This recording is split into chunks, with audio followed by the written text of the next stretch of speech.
How we doing again? Okay, so for the last live tonight, I know we're going to talk about Candace, but there is Lawrence O'Donnell. He's going in, and let's jump in to this live they got going on right now. It really looks tonight with the news from Utah and elsewhere that it Hold on. may end up being, thanks to Gavin Newsom in California and other moves, that the Democrats.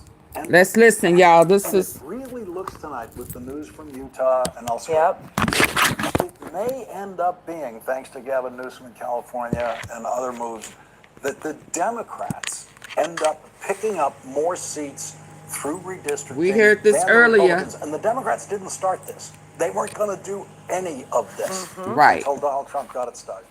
He got it started. It's really unbelievable. And a big part of it, Lawrence, is people are fighting They say it's back. heated. I mean, Missouri, they've had a kind of a grassroots movement fighting back. In Virginia, they have their own movement there. It's in Utah, of course. I mean, Big Red Utah. It's really unbelievable. They may live to regret it. We'll see. But it's a really interesting turn in the story. Yeah, we're going to keep following that one. It's really, and Gavin Newsom really has emerged as the leader on this in a very powerful way.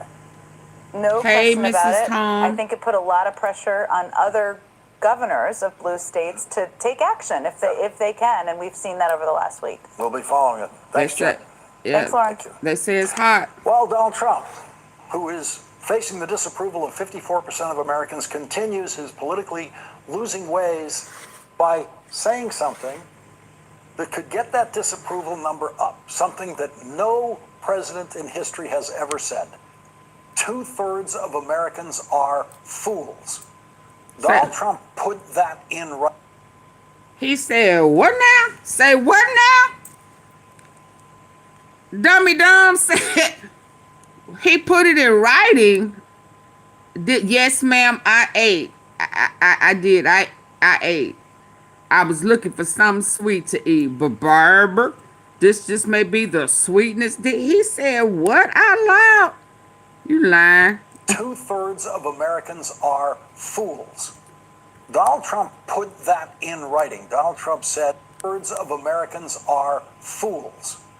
Donald Trump put that in writing. Donald Trump said in writing, people that are against tariffs are fools. 65% of Americans are fools, according to Donald Trump. 65%. 65% of Americans. He put it in writing. He is so slow. And I'm going to say it again. It's too early for me to be telling y'all the truth, baby. But I've been telling y'all to stop drinking the tea. The Kool-Aid. It ain't tea. It's Kool-Aid. It ain't number pure sugar. This the man that y'all be all up in his funky tail. He said people that are against terrorists. And I know y'all not saying that it's okay for him to steal from y'all and then bill you, so double tax you, double and triple tax you, just to say that you're a Trump supporter. I told y'all earlier today, maybe twice, that he not for red, blue, left or right. And if you don't have enough zeros behind you, he not for you either. I also told y'all earlier that Republicans with sense is not going for it. Even they know. So here he is now calling y'all fools. Because he can say what he want to say. I don't drink the Kool-Aid. You confused. I put down the Kool-Aid.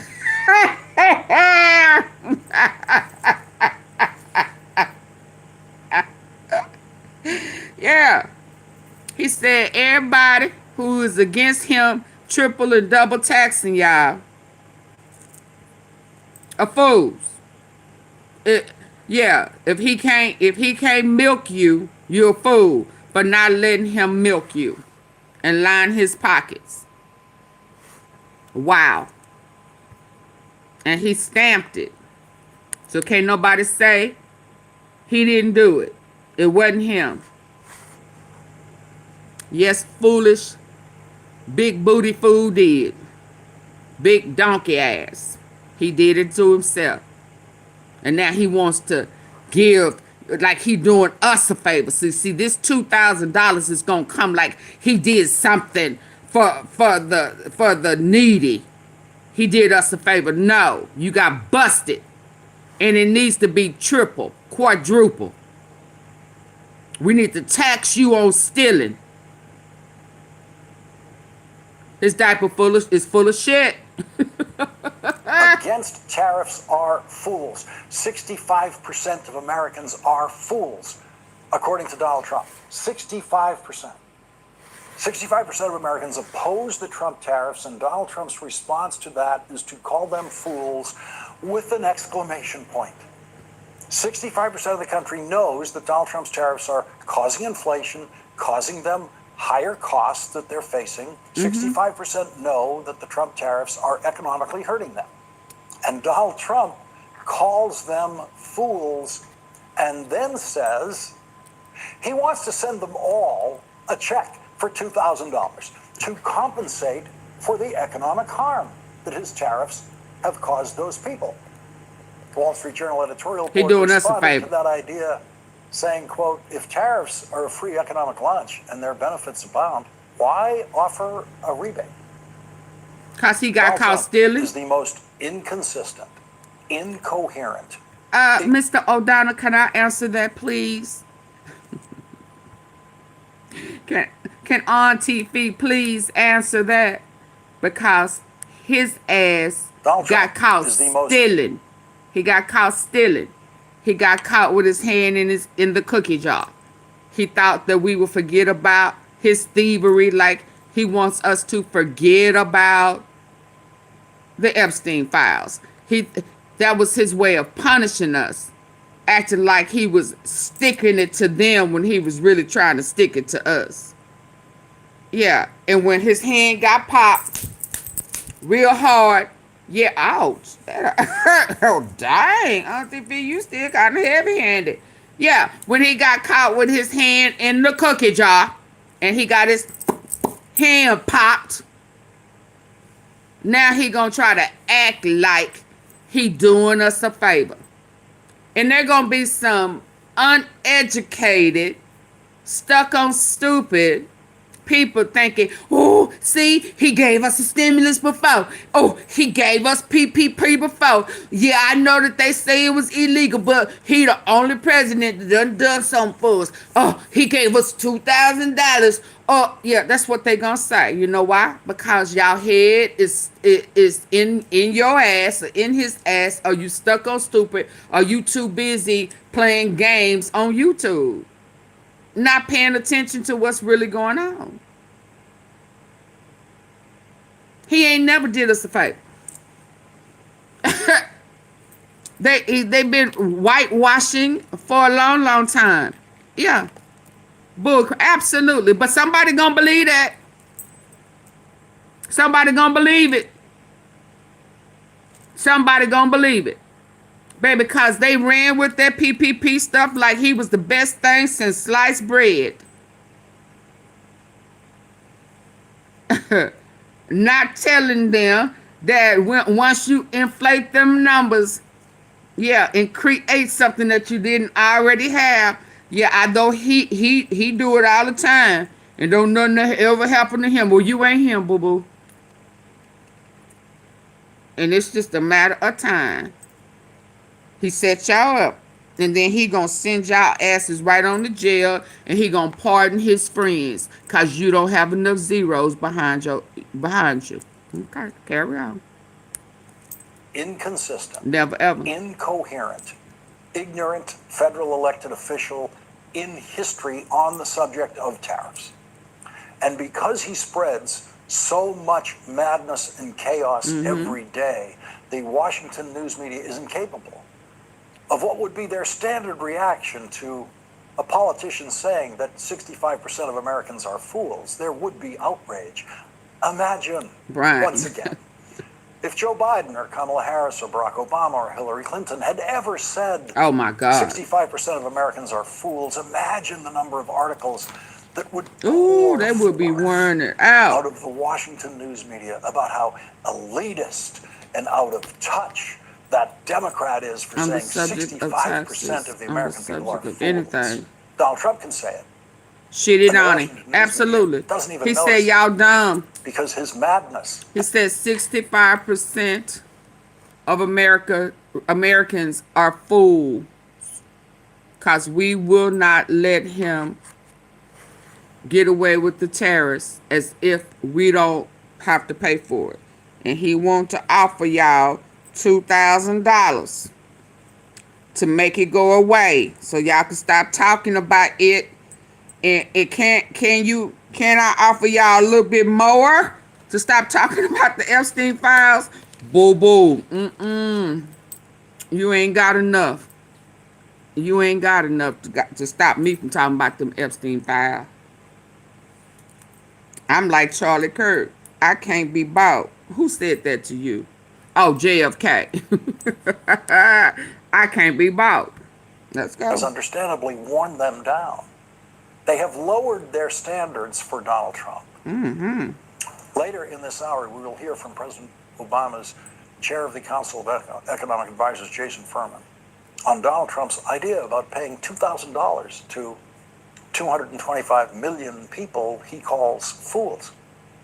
Also, later in the hour, we'll hear from an expert. I'm trying to be on how politically to correct refund about that, tariffs. Mrs. Thompson. If the Supreme Court properly rules that Donald Trump's tariffs are illegal and unconstitutional, then those illegally collected tariffs will have to be refunded. And Donald Trump is lying about such a refund now, claiming that it would involve trillions of dollars being refunded from the Treasury. That is a complete lie. Only $195 billion has been collected in Trump tariffs. And well, I want him to have to reimburse what he lied on.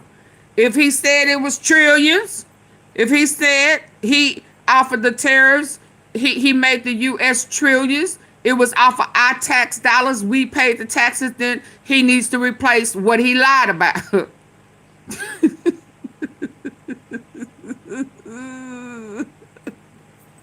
Oh, he very, very ill. Ooh, Lord, I just kind of want to say let me hush, because I don't want to be out of, when I say politically correct, I'm talking about spiritually. I'm talking about spiritually. What the word says, you are snared by the words of thy mouth, thou art taken by. So I don't want to be putting no boomerang on me with his illness. But let your will be done sooner than later, Lord. How about that? How about that, Mrs. Tom? His will be done on sooner than. I know you're stating facts, but I'm being facetious. I'm saying, can we expedite that, Lord? Expeditiously. I know what you're saying. I'm not trying to, add my little 2 cents to it. And hex and vex myself. You know what I'm saying? Complete lie. Only $195 billion has been collected in Trump tariffs, Well, his and line all of button. that could easily be refunded. The IRS refunds that much every year in overpaid income taxes. He shouldn't have Our stole. guest joining us later in the hour will show you exactly how tariffs are paid and exactly how they can be refunded. And it's just as easy as the refund that the Treasury sends to millions and millions of income taxpayers every year. His That legs expert swelling will show you an actual and the receipt sleeplessness. Oh, for okay. tariffs That couldn't be $98,000 medicine. The in tariffs sleepy. paid, which includes That all the mouth twitch information thing. That mouth twitch. I saw it was twitched in his sleep. Lord.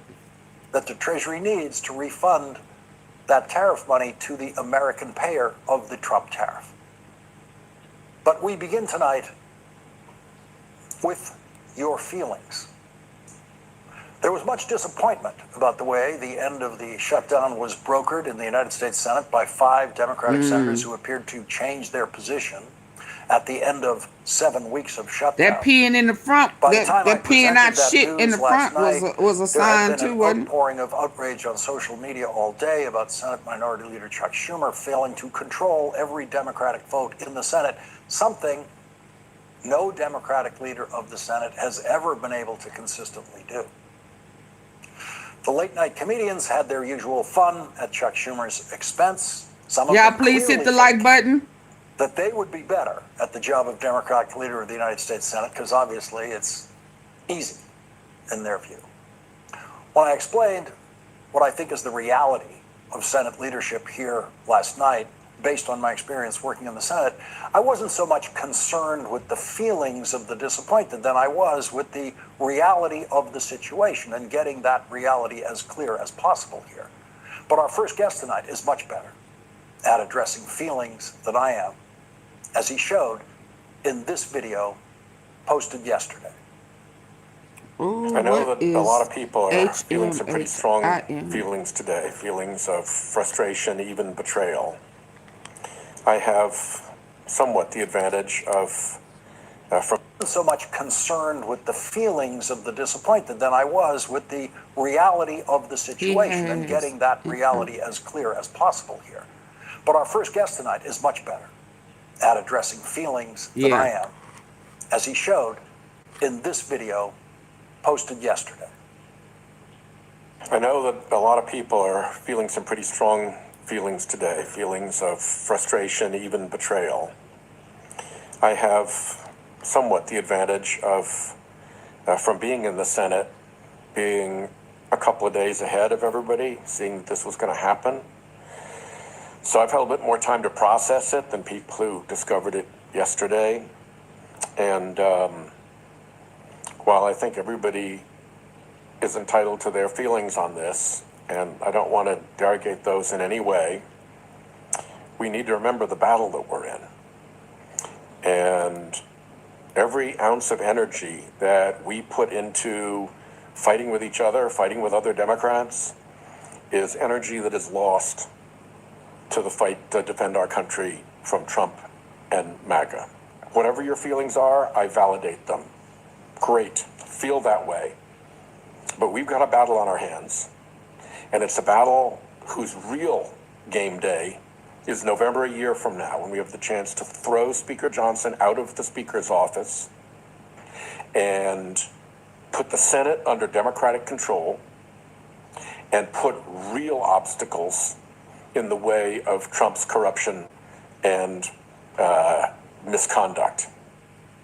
Senator Sheldon Whitehouse is one of the people who one of our faithful viewers suggested on Twitter last night should be the new Senate Democratic leader. I'll ask Senator Whitehouse if he thinks Chuck Schumer should be replaced as leader and if he wants that job.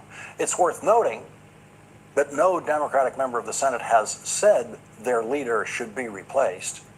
And we now have reporting indicating that the small group of Democratic senators who reached a compromise with Republicans started working on that compromise on the first night of the government shutdown 7 weeks ago. Politico reports Senators Jeanne Shaheen of New Hampshire and Angus King of Maine began talking with Republicans the first night of the shutdown by Shaheen's account.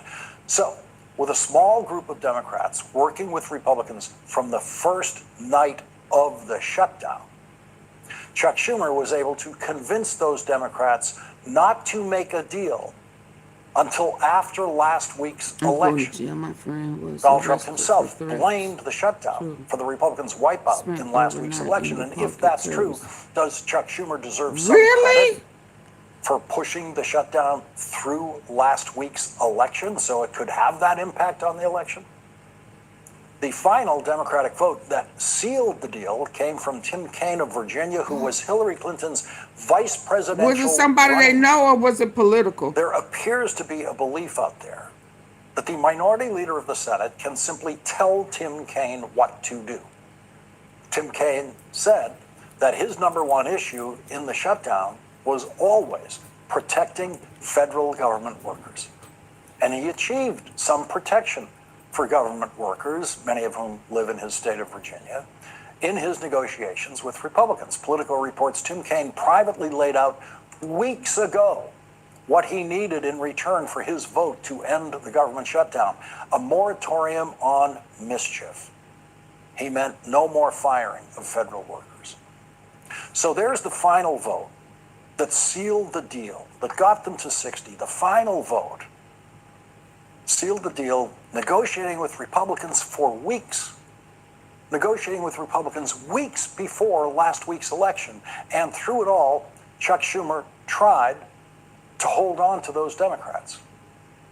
Minority Leader Chuck Schumer, who told members involved in the talks about 2 weeks ago he could not support the deal they were sketching out, continued privately urging them to hold out even as they moved to concede this week. Every Democratic senator had exactly the same chance to talk Tim Kaine out of it, every single one of them.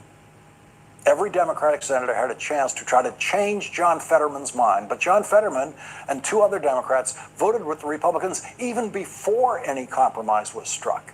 There were 3 Democrats siding with the Republicans basically from the start on this shutdown, and so the shift to a compromise was done by only 5 Democrats, and that then added up to a total of 8 Democrats who were willing to vote for the compromise that brought that total to the necessary 60 votes. The minority party has never won a major concession in a government shutdown.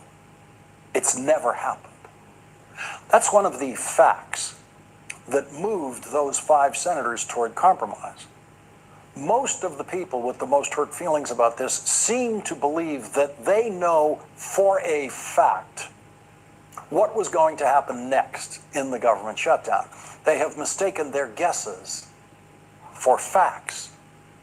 There are never answers for what happens next in a government shutdown, only guesses. And in the past, the reason shutdowns ended is that both sides were rational. Donald Trump is not rational.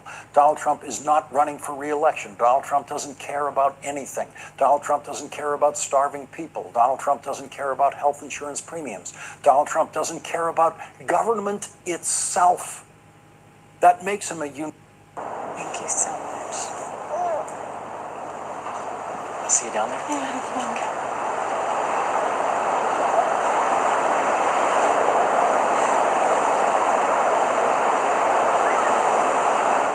Made the guess that they were never going to get the big thing they were asking for, so they asked for and got.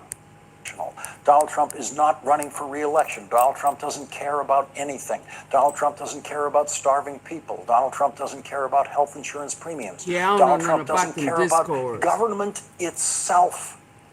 That makes him a unique negotiating partner in American political history. He has no political future to care about, and he doesn't care about the future of his political party. He don't care about nothing.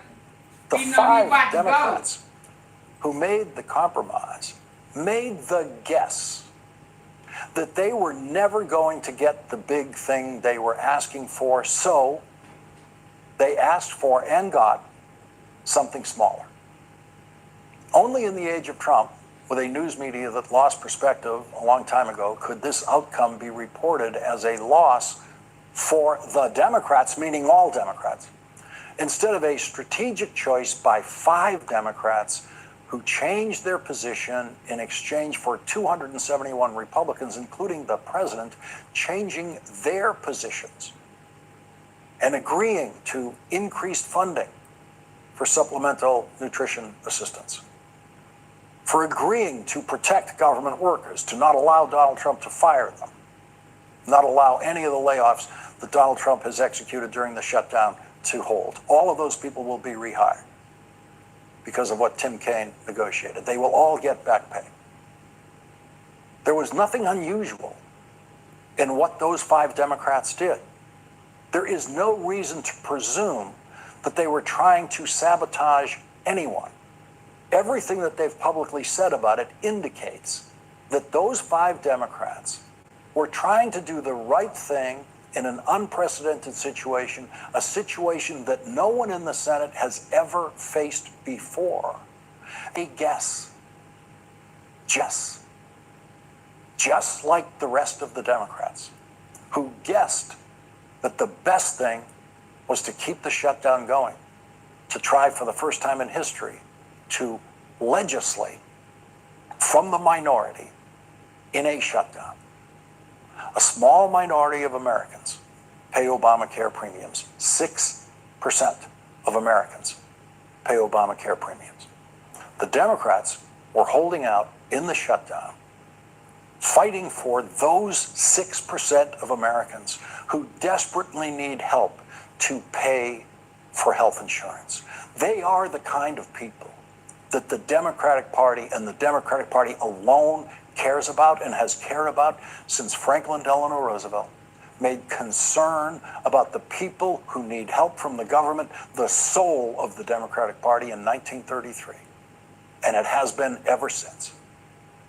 That small group of people, 6% of the country, was successfully leveraged by the Democrats during the shutdown to show Trump Republican cruelty, to vividly show it in a way that anyone could understand it. Without the attention of the shutdown, 94% of the country would have no idea that those premiums were going up.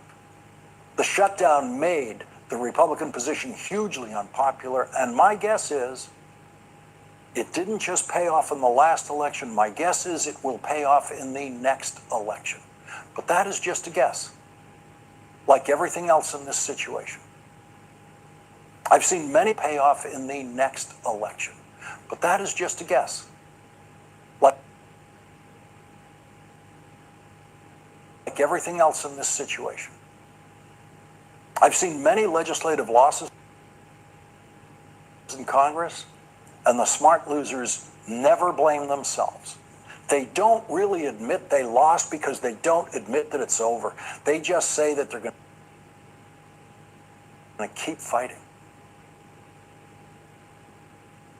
It's exactly what it is. We're in the third inning, in a 9-inning game. The 6th inning is a year from now in November, and the 9th inning is the next presidential election. And you can start attacking people on your own team in the 3rd inning if you're that kind of player. Here's a guess, and it's just a guess. Maybe, with Thanksgiving flights canceled and the holiday ruined for millions more people than the 6% who pay Obamacare premiums, a large majority of the country might turn against the small group of Obamacare beneficiaries who they would then see as ruining their Thanksgiving for the majority if the shutdown had continued through the holidays. Now that's just a guess. That's just a possible scenario. That's all it is. It's just a guess. I'm not suggesting it. It's not something I believe. I'm just coming up with it as an example. It's just a guess. But no senator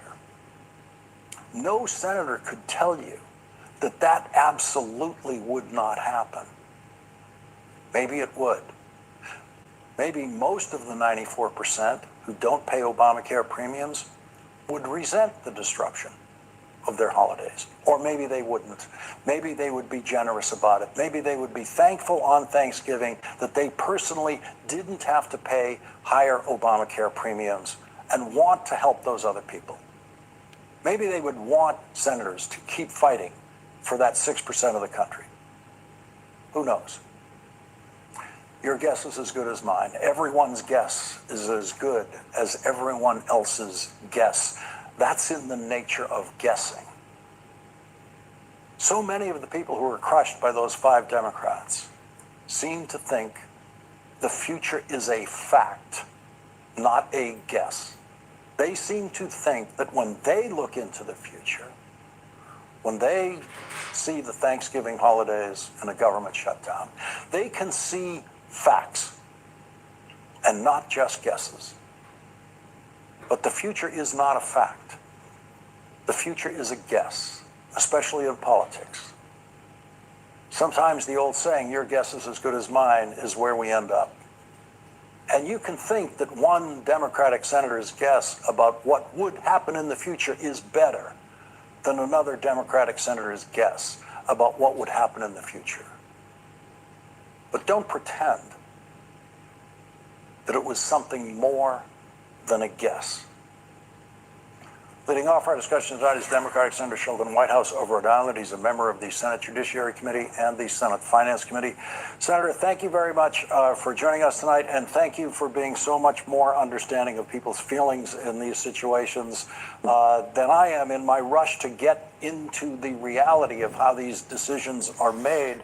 But let me begin with the subject that so many people are wondering about, including one of our viewers last night, and that is, what about Sheldon Whitehouse as majority leader, or minority leader of the United States Senate?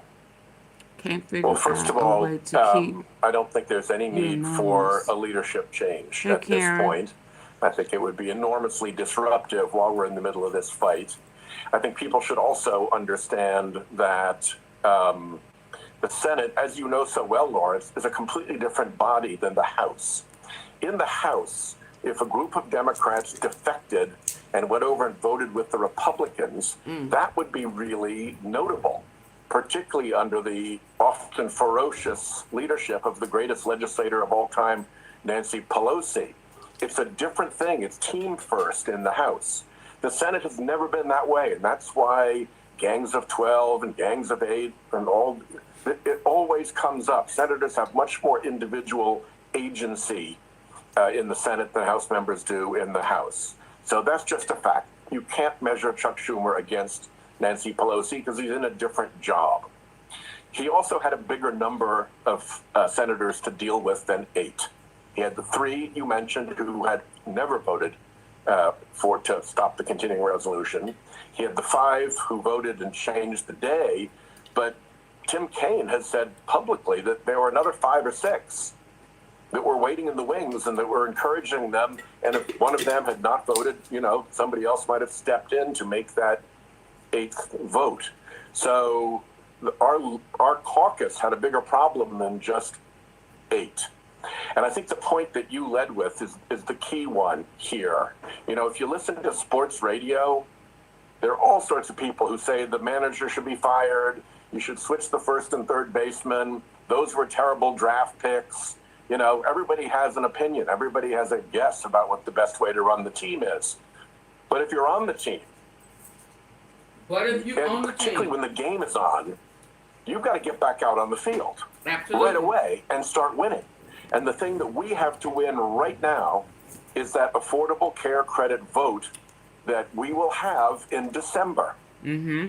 And so it's really vital that whatever people's feelings are, we focus hard on how we put Republicans in the worst possible position for that Affordable Care Credit vote in December. That is only weeks away. They hate this issue. They're in deep trouble on this issue. We've been very successful in the Senate at elevating this issue to front and center in the last 40 days. They are still in that box. And if we can keep driving it home, there is still a real chance for an Affordable Care Credit win. And that has to be our goal. Thank you, Vicky. Win that, not fight with each other. Senator, I have to squeeze in a commercial break here. I want to get to more subjects with you, I hope, after this break. We'll be right back with Senator Sheldon Whitehouse.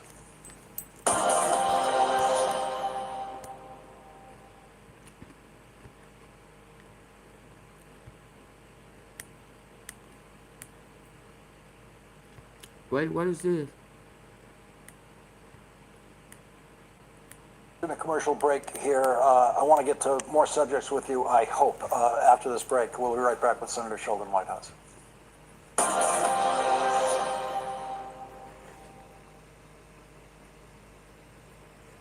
Hi, friends. Thank you for supporting.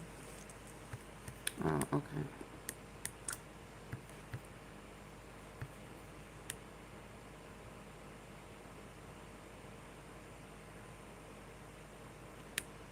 Senate Finance Committee, but in that room, which no one's ever seen, there's never been a camera in there, every senator has an opportunity to convince every other senator, every time you meet, of your thinking. You have a chance every time to try to change the minds of every one of them Sometimes at great length. Can you describe the degree of difficulty involved in It shouldn't be trying to so change difficult. the They know he mind wrong. of Y'all, a please get the senator? likes up. And by the way, either model, the well-intentioned senator who actually thinks he or she is doing the right thing that you disagree with, or the senator who's in the pocket of some other. As you revulsion washes through the caucus, and you can see the tides shift. And every once in a while, somebody makes an argument that's so compelling, particularly on a matter that's personal to them or to their state, on a small matter, that people are willing to give them the benefit of the doubt, the scope to do the thing that they've worked on for 15 years and get that finally settled, or to do the thing that's essential to their home state. But on a big issue, on a national issue, senators, we're sent there to think for ourselves. And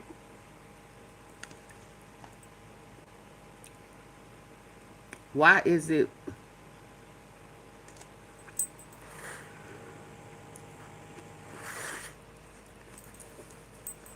Democratic leader in the Senate who was in that room, every one of them did not manage to change the mind of any one of those 8 Democrats. Senator, I want to move on to the developments in the Ghislaine Maxwell case. We have emails now, the NBC News has, of Ghislaine Maxwell describing her new prison setup, which is a prison camp, as really heaven for her. She says, I feel like I have dropped through Alice Disgusting. in Wonderland Looking Glass. I am much, much happier here, and more importantly, safe. So yes, everyone can breathe a sigh. There's also reporting that the warden there is helping her with her legal case by helping her email and communicate with her lawyers, which would otherwise be impossible for any other Wow. prisoner there, all seemingly sliding toward Donald Trump's kind of open public invitation for her to ask for a pardon. Wow. Before Omega XL, I lived with a lot of pain. And that's why I created Omega They all XL. need to go to Pain jail. is manageable. here knows from private practice Todd Blanche, the Deputy Attorney General. They have a relationship. Todd Blanche, I think for the first time in the history of the Deputy Attorney General's office, goes down to conduct a personal interview with a witness, Ghislaine Maxwell. In asking those questions, any prosecutor looks at how the questions were asked. This was a defense interview. This was not an investigative interview. This was getting just enough to create doubt to help your client and then move on to other issues. And I have no doubt that her lawyer coached Ms. Maxwell how to answer those questions. Absolutely, we heard it. So Donald Trump got The what he wanted, T-Sippers which heard was an them. exculpatory interview with Ghislaine Maxwell. She delivered. So they've been delivering for her since. They moved her to a new prison, which they can't explain, refused to answer questions about it. They've improved her conditions of living in the new club-fed prison. And now you mentioned that, there are other Hey, favors being exclusive. given. This is the most I saw obvious you was quid pro live. quo. It's being done in plain view. Long live Mo And to 3. your opening point, if this administration were not so riddled with relentless, constant corruption and criminality, this would be front page news right across the entire country. But there's just so much that the press gets exhausted. Do you? Is it possible that the flood of pardons, including these largely meaningless pardons that he issued to all those people involved in his attempt to overturn Yeah, 'cause the some of last, them already presidential have, election in 2020, state, and he that can't those pardons were pardon for state. federal crimes that none of those people have been charged with? That's all part of the big pardon fog. So it was that in that pardon fog one day smoke could and be mirrors. Ghislaine Maxwell pardon. I suppose so. It's hard to figure it out. It's not clear to me that Donald Trump even knows that when he pardons somebody, it doesn't affect their state charges. I don't think he None knows. of that crew, I should say, of people who he pardoned had a state Good for federal you. charge. Is that what it's going to be going They forward? had state charges. Or Or is that what pled you pay guilty now? affirmatively, acknowledging their guilt to state charges. So it really didn't do much. There were maybe 5 or 6 of them who were likely the unindicted co-conspirators in the indictment, the federal indictment of Donald Trump. And if you're an unindicted co-conspirator, that leads one of two places. You're either going to see an indictment or somebody's going to see a cooperation agreement. Very frequently, those are the two outcomes. So if you're one of those, Something's coming. then this pardon means something. But not when you have a MAGA Department of Justice that isn't going to indict one of Donald Trump's co-conspirators under any circumstances. So it was a very peculiar thing. I think it was a signal. If you're loyal to me, I'll do anything for you. Even if it's good just for signaling. you. And by the way, if we have to do this again and steal an election and smash up the Capitol to try to interfere with the counting of That's the a votes, blessing. you'll be cool with that because I've got your back and I can prove it because I pardoned everybody in the scheme, not just the people with the boots on the ground smashing things up in the Capitol, but the creepy schemers who were behind it coming up with the cockamamie theories that earned many of them bar discipline. Senator Shelby, White House, thank you very much for joining us tonight. Thank you. Coming up, Harvard economics professor Jason Furman, who served as President Obama's chair of the Council of Economic Advisors, will join us to untangle Donald Trump's newest, craziest lies about tariffs. That's next. Rise above terrorists. This is, baby, by far the most maybe he is the worst liar because we can see straight through his lies. Trump voters fools for opposing his tariffs and then promising to send all of those people. Y'all, we fools for having common sense. We are fools. Including an awful lot of Trump voters, fools for opposing his tariffs and then promising to send all of them. After calling 65% of Americans, including an awful lot of Trump voters, fools for opposing his tariffs and then promising to send all of those people a $2,000 check to compensate them for the pain they've suffered from his tariffs. So is that called hush money? Or is that paying back the debt? I mean, I need to know. Is it is it hush money to be quiet about it? Or is it restitution? I mean, because if you don't want me to talk about it, then I'm going to just say it's hush money. And I'm going to expect my refund for you stealing later. I just need to know what the 2K is for. Is it to hush my mouth? Okay? Let's be clear. Suffered from his tariffs, which Donald Trump also claims are not actually affecting those people. The Wall Street Journal editorial board said this. This is a teaching moment for a high school logic class. Start with the contradiction that Mr. Trump can both pay a tariff rebate and pay down the national debt. The annual federal budget deficit is roughly $1.8 trillion, even with tariff revenue. So paying a rebate would add to the national debt, not reduce it. Mr. Absolutely. Trump is essentially It's adding to it. to repay Americans $2,000 of the border taxes they're paying in higher prices. Thank you, Quest, for the happy poop. Lunch and their benefits abound. Why offer a rebate? Shouldn't voters be thrilled about tariffs even without a rebate? CNBC, Americans $2,000 of the border taxes they're paying in higher prices. But if tariffs are a free economic lunch and their benefits abound, why offer a rebate? Shouldn't voters be thrilled about tariffs even without a rebate?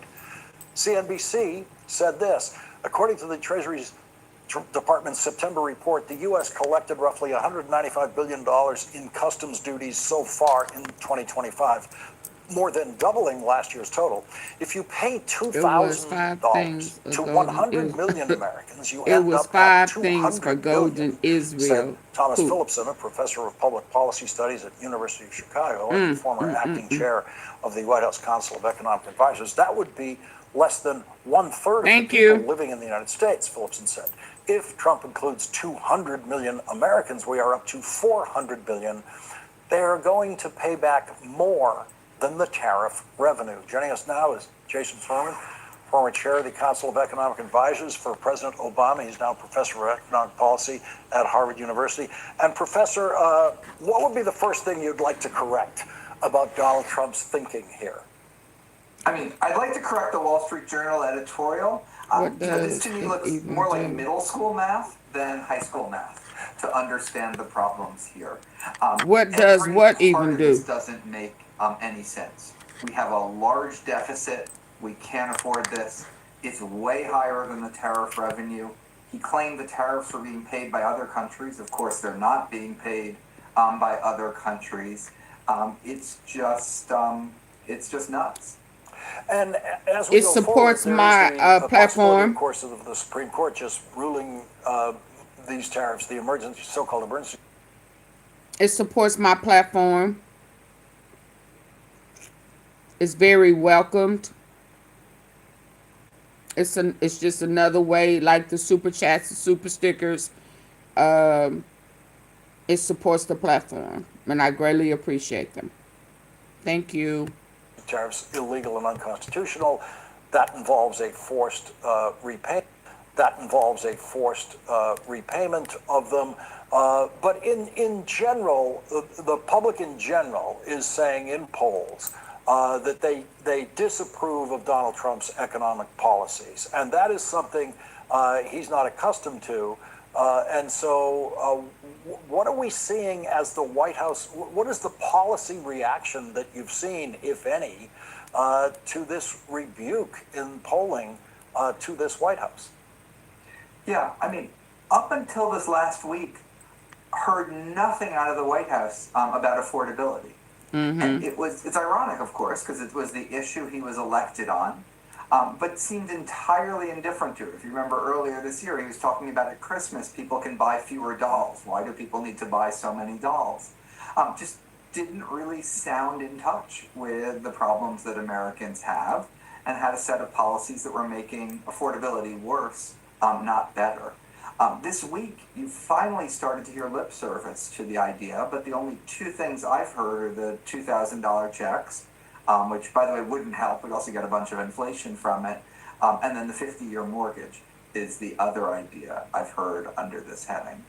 So when you send out a $2,000 check to everyone, you are sending out checks to some people who don't really need it, at the same time that this president is refusing to help with the health insurance premiums for people on Obamacare who need help with the premiums. Not every participant in Obamacare needs help with the premiums, but the people who do really do. And those people, no help from this president. Thank you, Naturally, Yeah, that's exactly Norlands. right. I would love every single American to get $2,000. That would be a wonderful thing if we could do that. For the thumbs up and the floating hearts. Unfortunately, afford to do that. We especially can't afford to do that when we have a whole bunch of tax cuts that were passed earlier. That's why I say I take would it from love the every Epsteins. single American to get $2,000. That would be a wonderful thing if we could do that. But we can't, unfortunately, afford to do that. We especially can't afford to do that when we have a whole bunch of tax cuts that were passed earlier this year. But absolutely, on a targeted basis, the premium tax credits, which are expiring, I would love to see those continue. Even better, and I think this is really, really difficult to do politically, but even better would be to pay for continuing them by raising taxes, taking back some of those tax cuts for the most affluent Americans who didn't need them and got them earlier this year. Professor Jason Furman, thank you very much for joining us tonight. It ain't gonna do nothing because the taxes and everything is high, and he done cut jobs and everything else. But it's just a way. That's why I say, is it for reimbursement of the taxes that he done stole with these tariffs, or is it hush money? You know, they good at paying hush money. That'll hush me up for a couple of weeks, but baby, I'm back. I want my tax money. And I don't want him to be able to say he done nobody no favors for nothing. Because you stealing. You still stealing. He need to get that 40 mil a bill he sent over to Argentina. Every foreign country he been funding and funneling money and loaning shit out to, we need it back with interest. Yeah. He trying to tax us like he the mob. Exactly what he's doing. He knew good and damn well when he was talking about he was making deals with terrorists that he was milking us, and they was probably paying him a cut in his bitcoins. Just like this $1 trillion deal that Elon Musk got. Yeah, he had all of them in cahoots together. And I'm sure he gonna get a cut, a bonus, finder's fee, however they word it, on the back end. Yeah, he's stealing. He's stealing big time. And I don't know what, I don't know if that asbestos that's floating in the air since he done knocked down the east wing, helping his health conditions. It may be pushing it further along quickly. Any medical advice on that? Since he done busted open and they say it's affecting not only the White House but around in the area. He just do too much. And if you know you ain't gonna be there, why would you even bust it up? Just honor it. Oh no, I ain't gonna pay no doctor bills.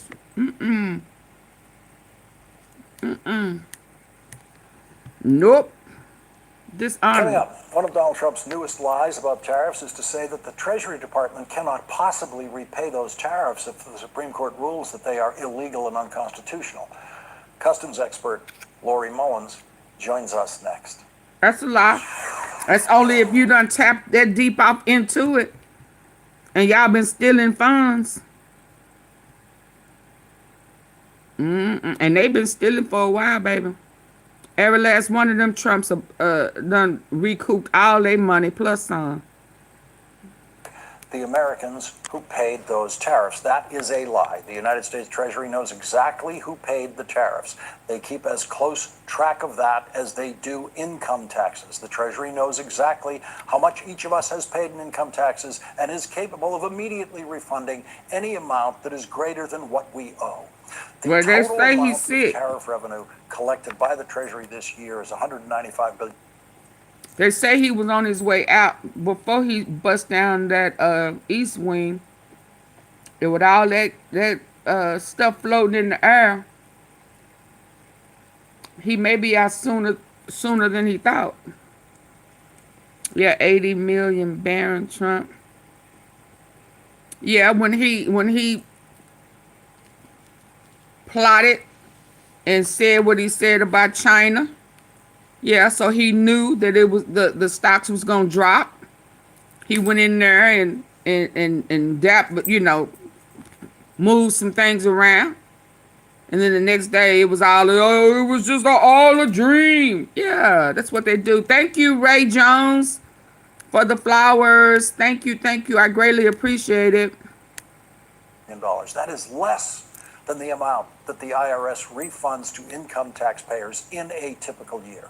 The Treasury knows how to do this. In fact, Donald Trump's Justice Department lawyers, in appealing the Trump tariff case to the United States Supreme Court, assured the appeals court and the Supreme Court in writing. Yeah, inside trade. If they lose That's the case. what Martha Stewart went to prison for. That's exactly what she did.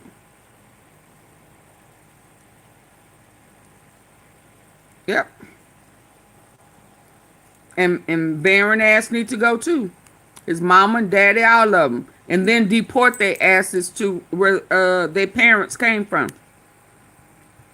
Our next guest, customs expert Lori Mullins, explained the situation to CNBC.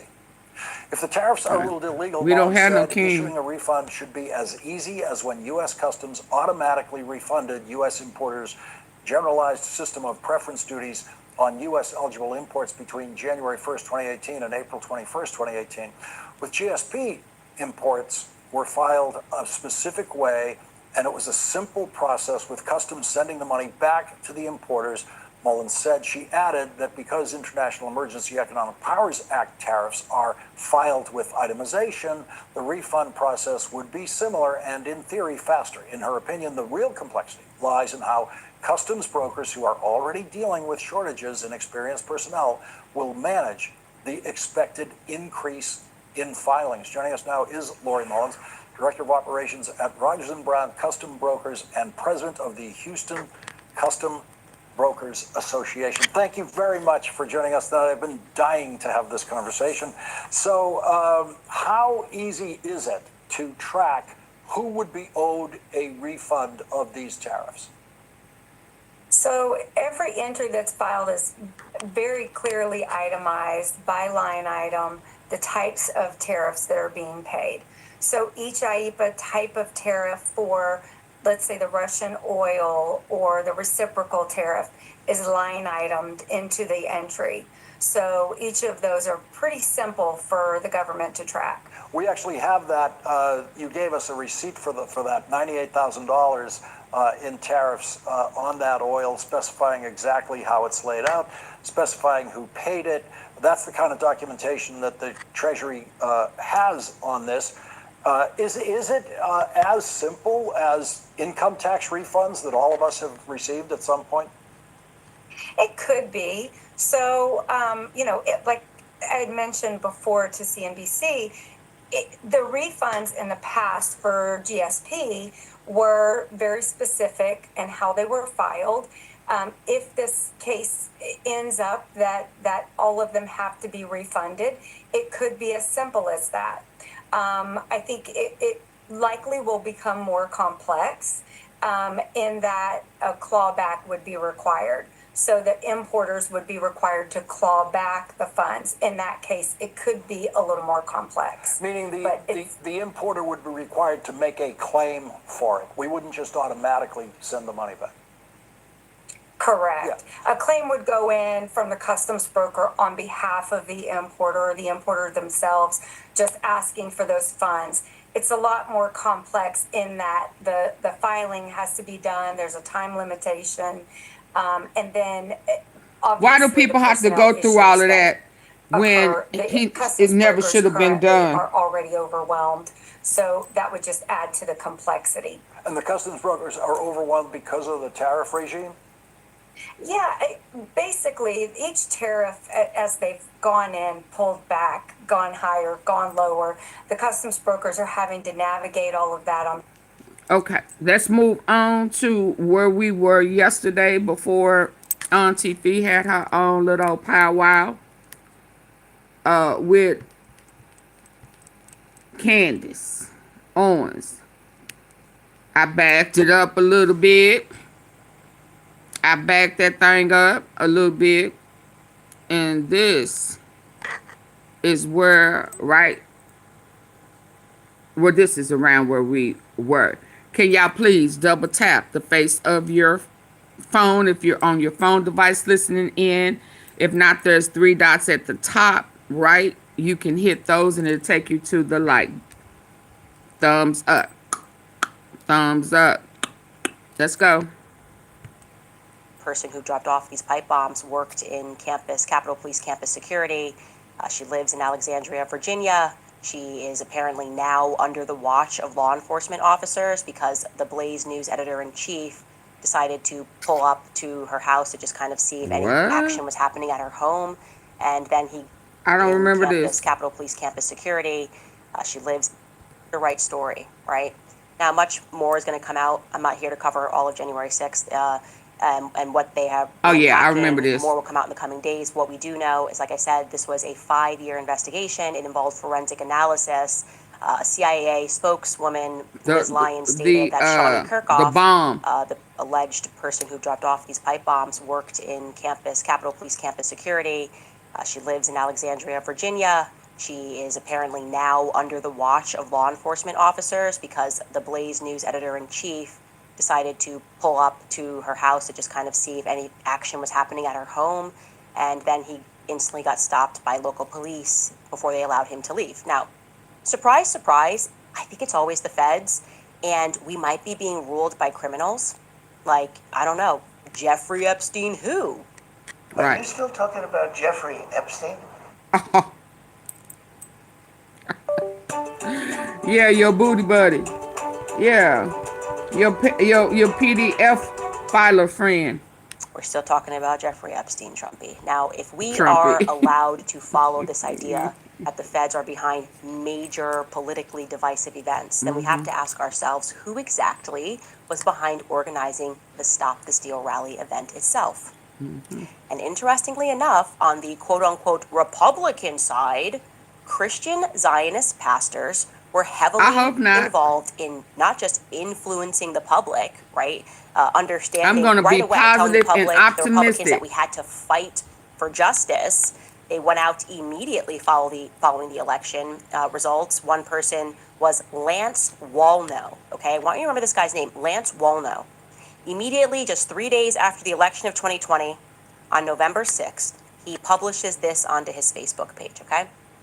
It says, "We're going to expose the fraud and stop the steal. The Lord our God is with us, and we were I built think for so this too, battle. Naturally, Be Nolan. strong and courageous." So that's 3 days after he's saying, stop the steal, be strong, be courageous.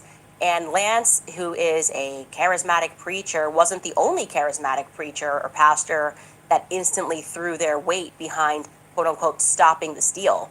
Actually, 4 out of the 6 protest permits that were issued on January 6th were issued to independent, charismatic Christian groups, okay? Wait a minute, Candace. I don't want my thought process. I think he know he's about to leave one way or another. I think he know how long he got, and he is trying to pardon people and handle some affairs before, make sure that his kids are well taken care of, and still by way of stealing from the U.S., punishing the people who laughed at him or brought up charges on him and all that good stuff. And that's why he's doing these mass pardons. Why else would he know something is on its way? Why would he do it so early in, and not at the end like most presidents do on their way out? I think he knows something, health or criminal, is coming. That's my opinion. Because there would be no need for him to be in a rush. As we're going to expose the fraud. And when I say rush, because his base, he losing his base because of the moves that he's making. So these haste decisions to go against his base will be because he know time is of the essence, one way or another. And stop the steal. The Lord our God is with us, and we were built for this battle. Be strong and courageous. So that's 3 days after he's saying, stop the steal, be strong, be courageous. And Lance, who is a charismatic preacher, wasn't the only charismatic preacher or pastor that instantly threw their weight behind, quote unquote, stopping the steal.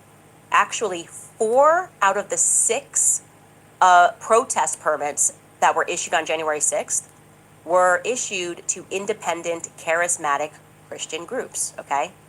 15 of these pastors and leaders surrounded Trump at the White House leading up to the January 6th Stop the Steal rally, telling him that the war was now spiritual. So they're in his ear. This is spiritual. This is what you have to do. Now, naturally, New Orleans, I hope his kids put Trump will go down as a traitor. Oh, absolutely. It's been full strength. I hope that Trump's kids put him right next to his they mama on the golf course. And yeah, And then I hope that the golf course is foreclosed and they dig it all up and nobody is what a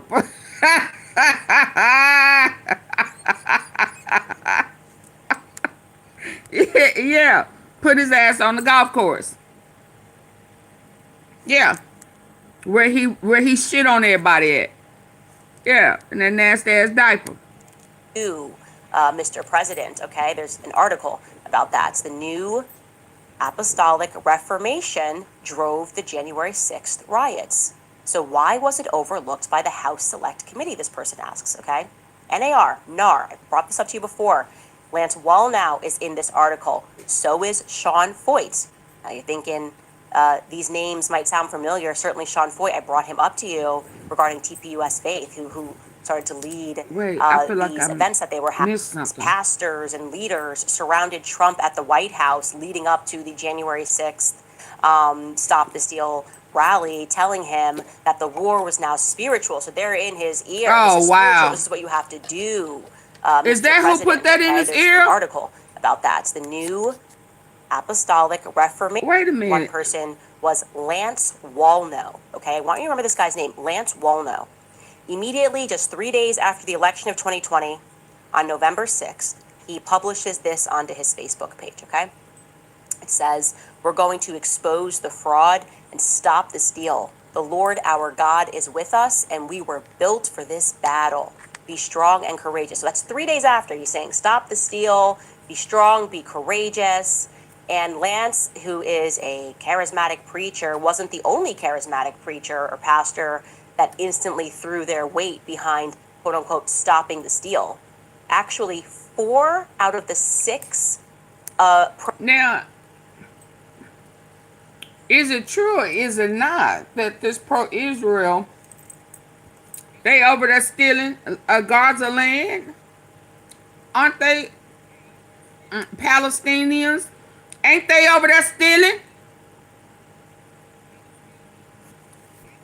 I mean, they're talking about this, because we don't, Are they not stealing?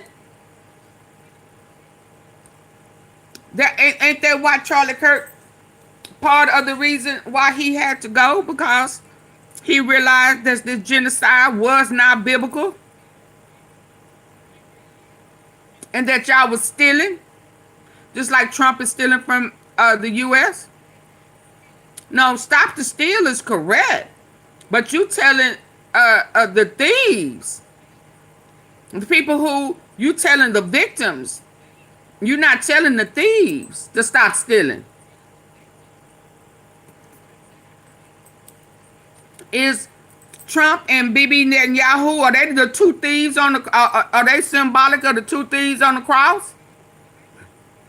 One is a non-believer. One turned out to be really a believer. I mean, Lord, stop the steal. Yeah, y'all do need to stop stealing. Protest permits that were issued on January 6th were issued to independent, charismatic Christian groups, okay? 15 of these pastors and leaders surrounded Trump at the White House leading up to the January 6th Stop the Steal rally, telling him that the war was now spiritual. So they're in his ear. This is spiritual. This is what you have to do, Mr. President, okay? There's an article about that. It's the new Apostolic Reformation drove the January 6th riots. So why was it overlooked by the House Select Committee, this person asks, okay? So preachers. NAR, I brought this up to you before. So churches. These got to be wolves in sheep clothing who are a part of the Zionist stuff undercover. This is why Charlie was saying he was a firm believer, and that's why his verbiage was totally against the true God, because they are up under these denominations and these churches and these pastors who are preaching demonic sermons. Let's go. Lance Wallnow is in this article. So is Sean Foyt. Now you're thinking these names might sound familiar. Certainly Sean Foyt, I brought him up to you regarding TPUS Faith, who started to lead these events that they were having. So who is Lance Wallnow? Well, he is one of these NAR preachers, like I said, who came up with their 7 mountain mandate, okay? Charlie began to become very interested in the 7 mountain mandate. I would say like he became mesmerized by the 7 mountain mandate. He became friends with Lance Wallnow. I'm going to let you listen to Lance himself describe this 7 mountain mandate in his own words. When Oh, Santa's wow. sleigh knocked out my satellite dish, I didn't get mad. I got friendly. Hi, I'm Lance Wallnow. I want to talk to you for a moment about this concept called the 7M mandate. In reality, it started with a conversation I had in the year 2000. I had been talking to Lauren Cunningham, who's the founder of Youth with a Mission. And Lauren was sharing with me about a conversation he had had with Bill Youth. Bright. The two of them were visited, actually, by the Lord within the same 24 hours. And God spoke to them and said they had a message to give the other man. And the message was that there are 7 molders of culture, or 7 world kingdoms, and that he who could take those kingdoms could take the harvest of nations. But now this illustration is the way I see it. I look at it this way. I see those 7 molders of culture as being the religion mountain, as a metaphor for something you've got to take or climb. Then we have education, we could say, family. These are in no particular order of importance. They all represent the forces that shape societies and nations. Government, media, art, which is the entertainment mountain, and business, which is where we have the economics mountain happening also. Now, these 7 fields of influence are very powerful, so powerful, in fact, that he who occupies the top of those mountains can literally shape the agenda that forms Control nations. the narrative. The foundation of the prosperity of nations is going to have to be the teaching of Jesus. The good news is you can do that covert or you can do that overt. You can be, like I always say, you could actually be following that thing from Jehovah Rofi, Jehovah Nisi, Jehovah Sidkenu, or Jehovah Sneaky. Sneaky. Because God has a way of getting into positions, companies, businesses, nations, and communities before Sneaky. the devil even knows what got in there. Because the gospel is bigger than just the church mountain. It's the gospel that covers the whole earth. So what he's describing there and what they believe is that there are new prophets, there are new apostles, they have the 7 mountain They're rewriting. mandate. And when he is speaking about covertly, he means that, okay? This is a philosophy of infiltration. He Okay, says, yeah, before people rewriting. even know, boom, he describes it as a devil, before people know, boom, everyone around them is actually working for a higher purpose. Man, I gotta say, kind of sort of reminds me of what happened to Charlie, right? This is kind of where this is going. Turning Point Faith, everywhere that I'm investigating, Turning Point Faith keeps coming up. These characters keep coming up, and there's a pattern that I'm noticing that a lot of these mainstream pastors and preachers actually come from high-ranking military families. High-ranking military families that have been around for a long time, ties to the Navy, ties to the Air Force. Frank Turek, Air Force, Rob McCoy, we discussed about his background, his naval background, psychological operations. They're literally named like a fleet of ships after his father. Like there was like the McCoy Naval something. Lance Wallnow, he's no different. He graduated from a military academy. His father, Carl Wallnow, was a major in the United States Air Force. Okay, Wallnow served under General Patton.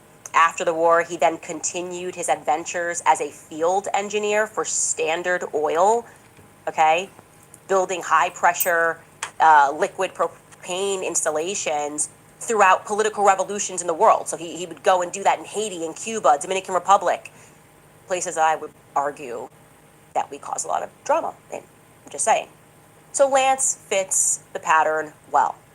And before I tell you how he is very connected to Turning Point USA Faith, I do want to also be clear that Frank Turek stands out because he flat out acknowledged on one of his podcasts that NAR was a cult, actually darker than a cult. Take a listen to what Frank Turek said about NAR. Oh, wow. Like technically a group, and NAR stands for what again? I'm sorry, the New Apostolic Reformation. That's Bill Johnson out there in California, Northern California. We'll talk about him in a minute.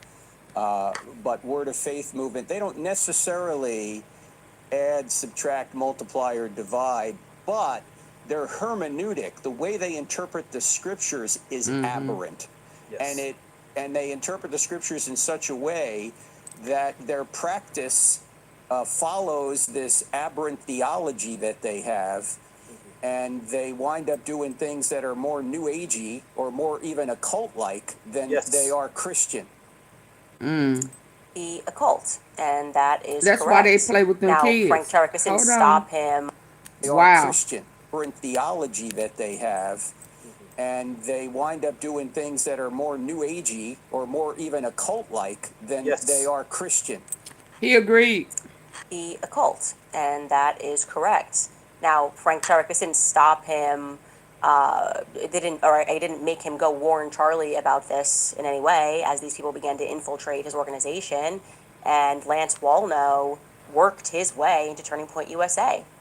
I had a phone call with someone, by the way, who's extremely close to this current administration, and they said, completely offhandedly, we were not even really discussing Charlie, but then they said, you know, something that's really weird. I was at Charlie's memorial. She said, when did Turning Point become so faith-focused?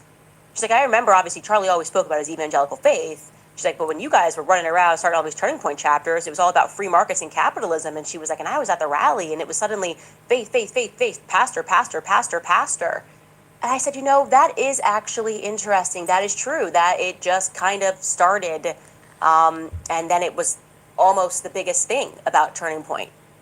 It's really interesting to consider that. Turning Point suddenly got super de-duper faithful with what I would say is an interesting cast of characters. The wrong characters.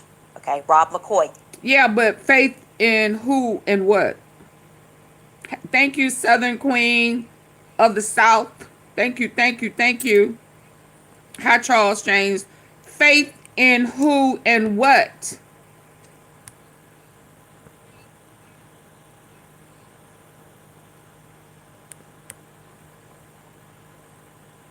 Faith. She's like, but when you guys were running around starting all these Turning Point chapters, it was all about free markets and capitalism. And she was like, and I was at the rally, and it was suddenly faith, faith, faith, faith, pastor, pastor, pastor, pastor. And I said, you know, that is actually interesting. That is true, that it just kind of started, and then it was almost the biggest thing about Turning Point.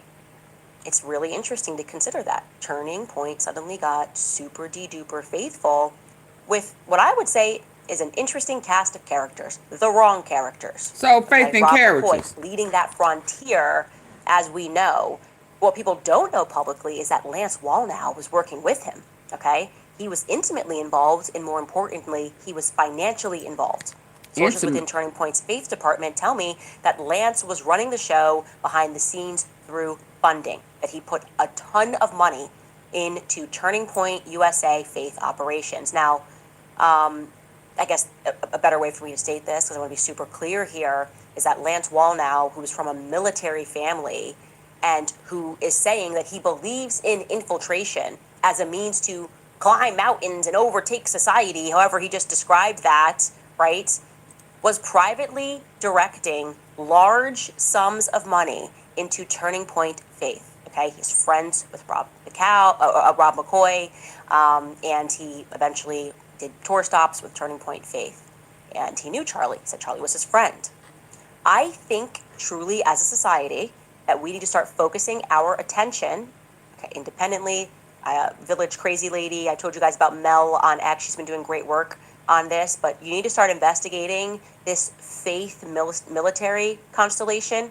We can call it the militant faith pipeline, because it's getting a little much for me. I mean, I told you guys, you start looking at that and you wonder about other events that have happened in the past, right? There were a ton of conspiracies following October 1st, 2017, when the Las Vegas shooting happened. Largest mass shooting in American history. and it was almost instantly covered up. 58 people were murdered. More than 600 others were injured. And they told us that it was just a lone shooter, Stephen Paddock, some crazy guy who acted alone. Conspiracy theorists said it was a military operation, and there was a ton of evidence to support that. Okay? Conspiracy theory. Something. Lance Wallnow, he's no different. He graduated from a Lord, what is going on? This show start acting up. turn on. What just happened? It does not want me. Years, I thought my business was priceless, mostly because I had no clue what it was worth. Then I let Bisworth run the numbers. Turns out I'm richer than I brag about. Please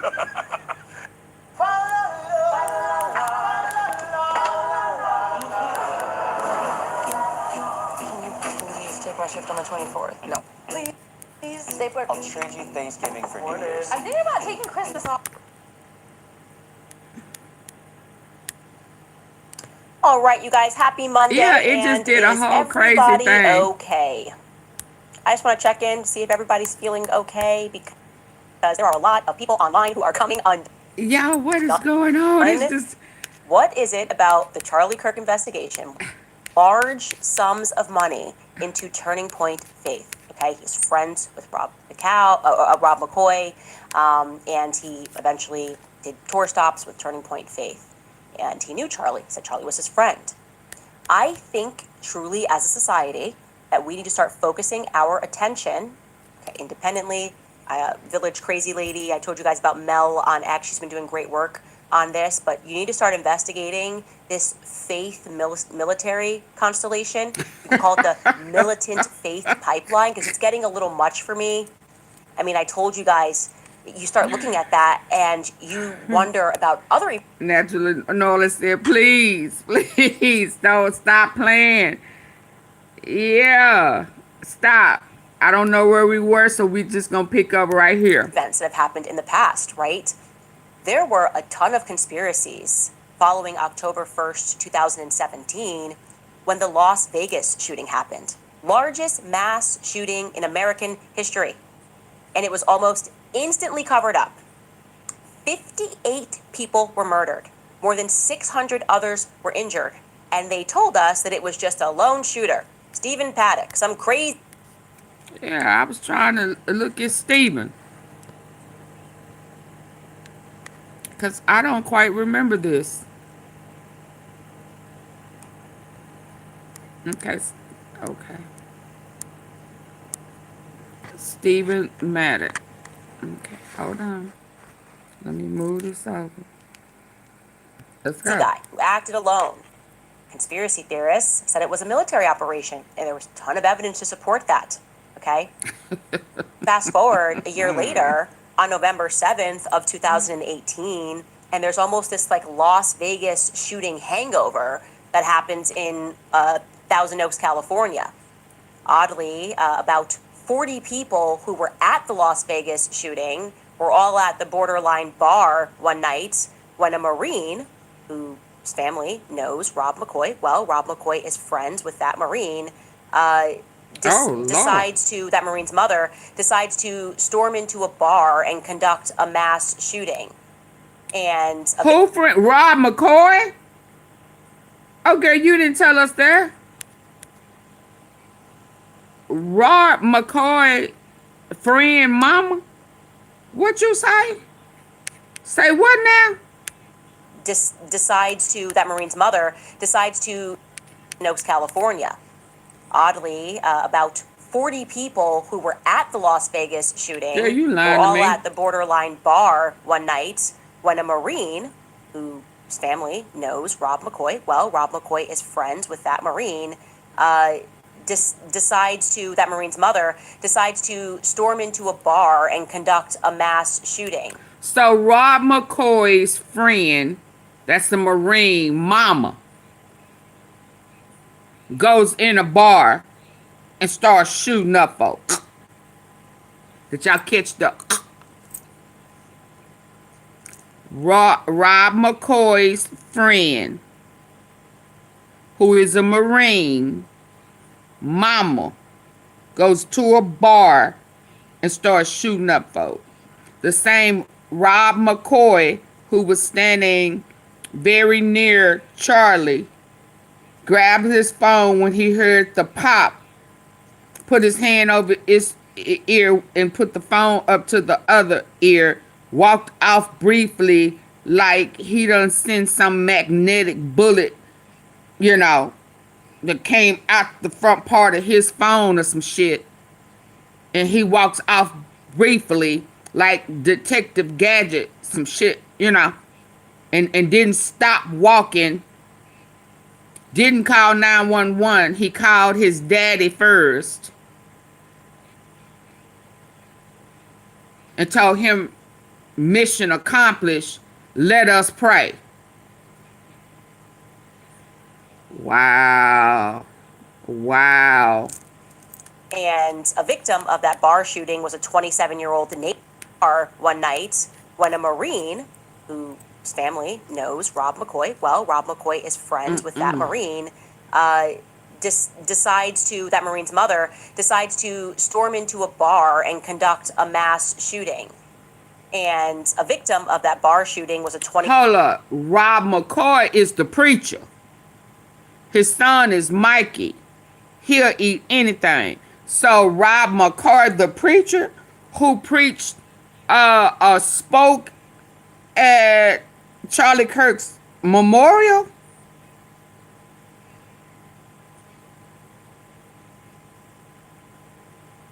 Is that what? The one who became the chairman all of a sudden? Oh, wow. So the old dude. 27-year-old Navy veteran who had survived the Las Vegas shooting. So it just makes me wonder, was he a victim or was he a target?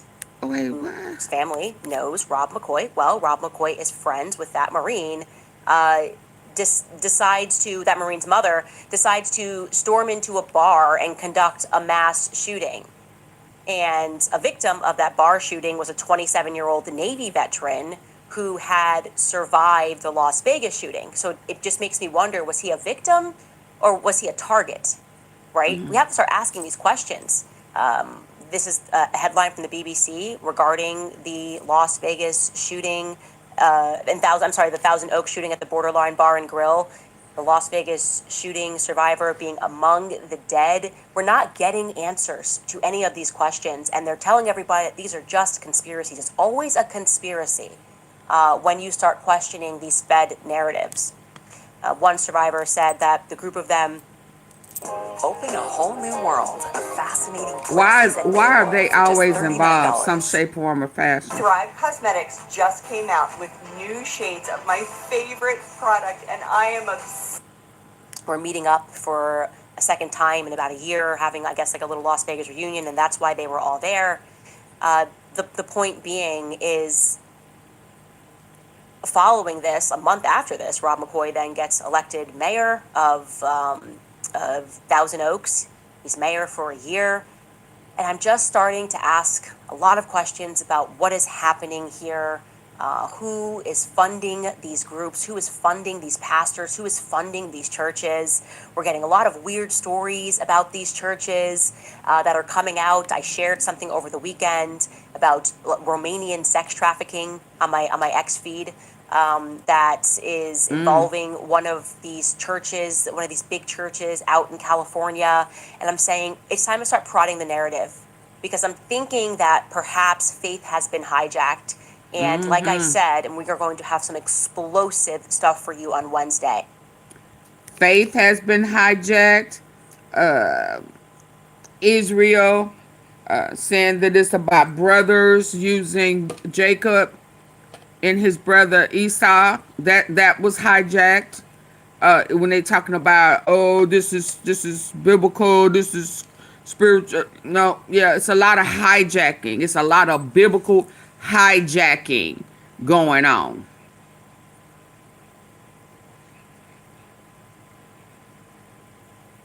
Yeah. I need for y'all to double tap the face of the screen. Get the likes up, y'all. I don't, you know. Come on. I'm asking nicely. Get the likes up.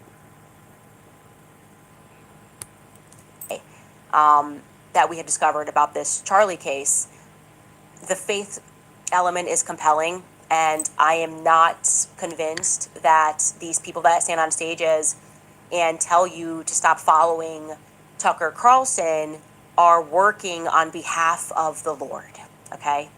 I don't think that that's the case. I think these people that are telling you that you are not allowed to question Israel or you're going to go to hell are not working on behalf of God. I think that they worship specific people with military ties. In fact, they are just following orders. But there's a picture here that's emerging that we should not ignore. So we will pause there before we get into some of these bizarre responses that I've been going through, militant responses that I've been going through on X from Christian Zionists. We'll be right back. Yeah, All right, you guys. Like faith in what? Faith in what?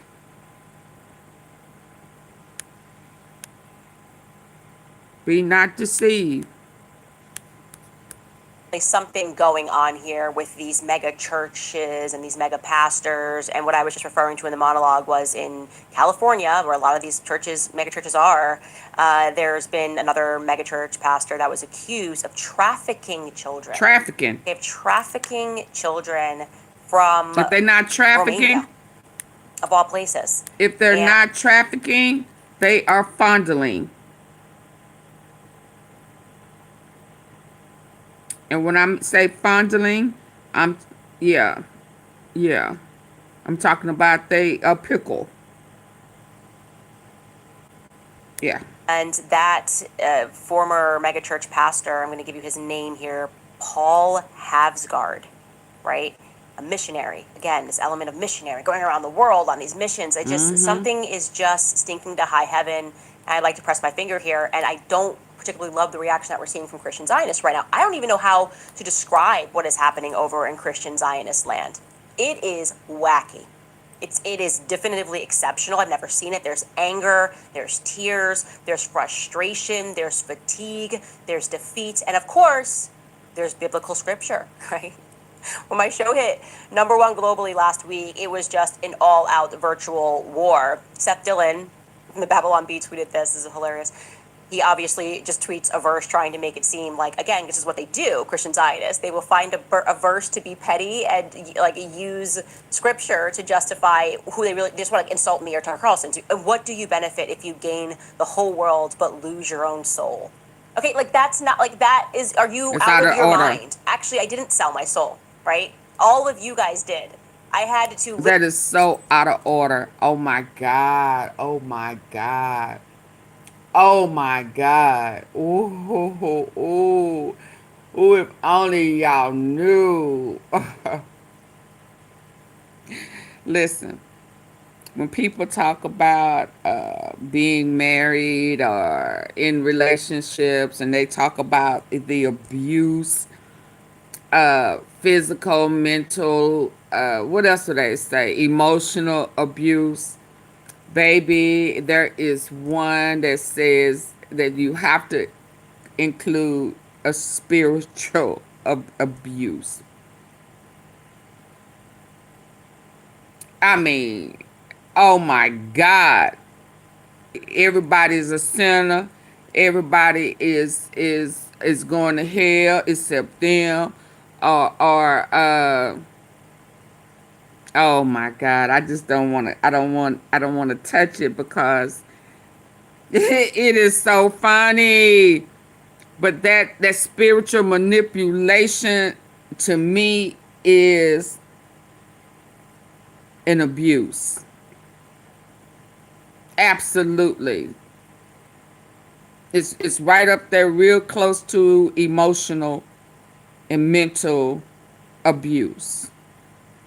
When somebody who thinks they know the Bible will manipulate you with scripture. Baby, when I tell you, I know firsthand about that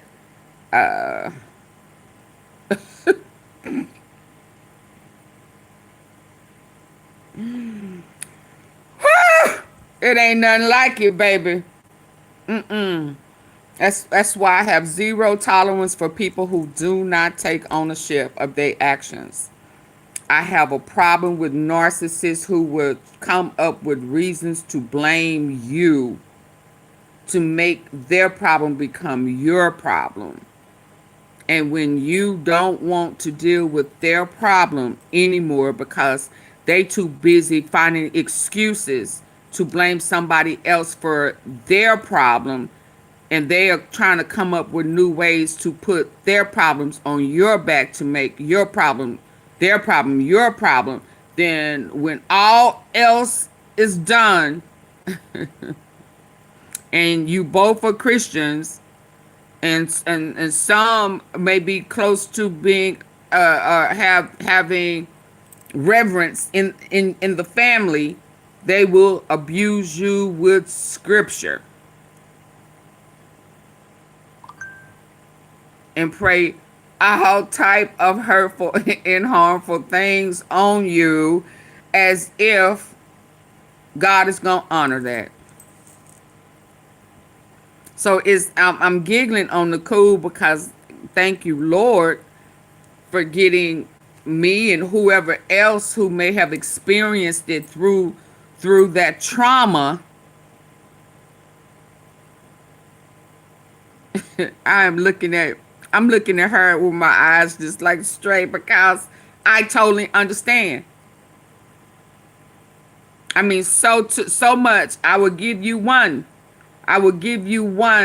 that stands out to me the most. And in my exit letter, one of my nice, respectful requests is, please do not pray hateful prayers on me. Hi, Lord. But one of the ones that stood out to me the most is as I was leaving, a prayer was put on me that God take my eye. Did you hear that?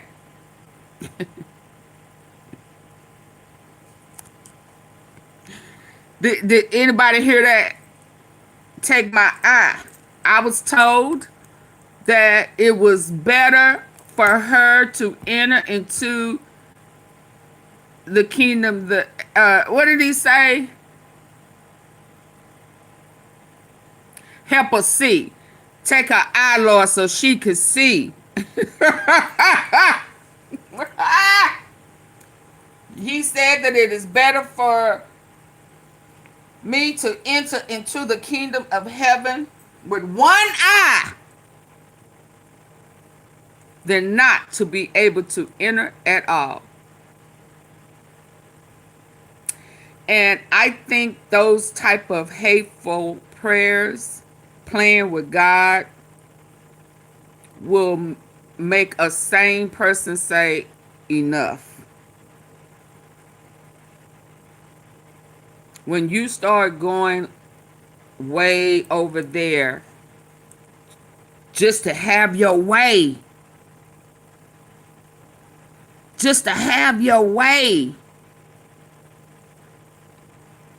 not pray to God to allow you to see who you are, right? A wretch undone, instead of praying for God to deliver you from your narcissistic mindset, you want to pray that he take my eye so I can see?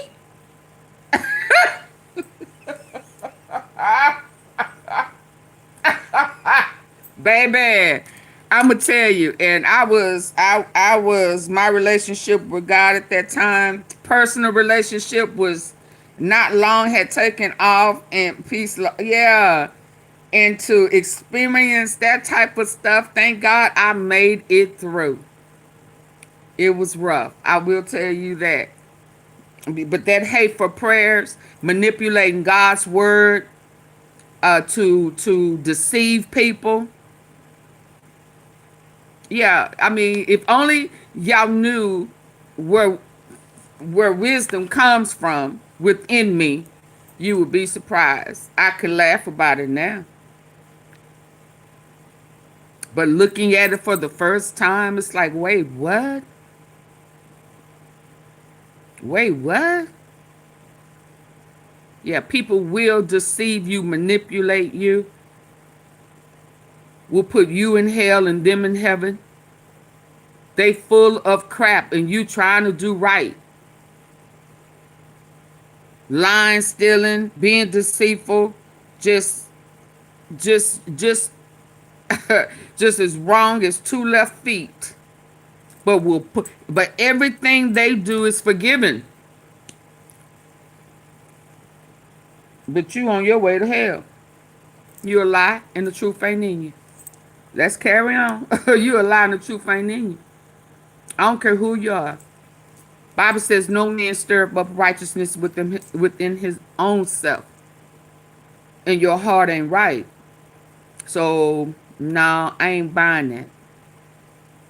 And it's funny because these were the same people who, you know, what we are talking about now, who got me prepared for it, where I am able to understand what's going on, even with the New World Order, even with the Schofield study. I mean, everything that's coming up now that is being talked about was intentionally sabotaged.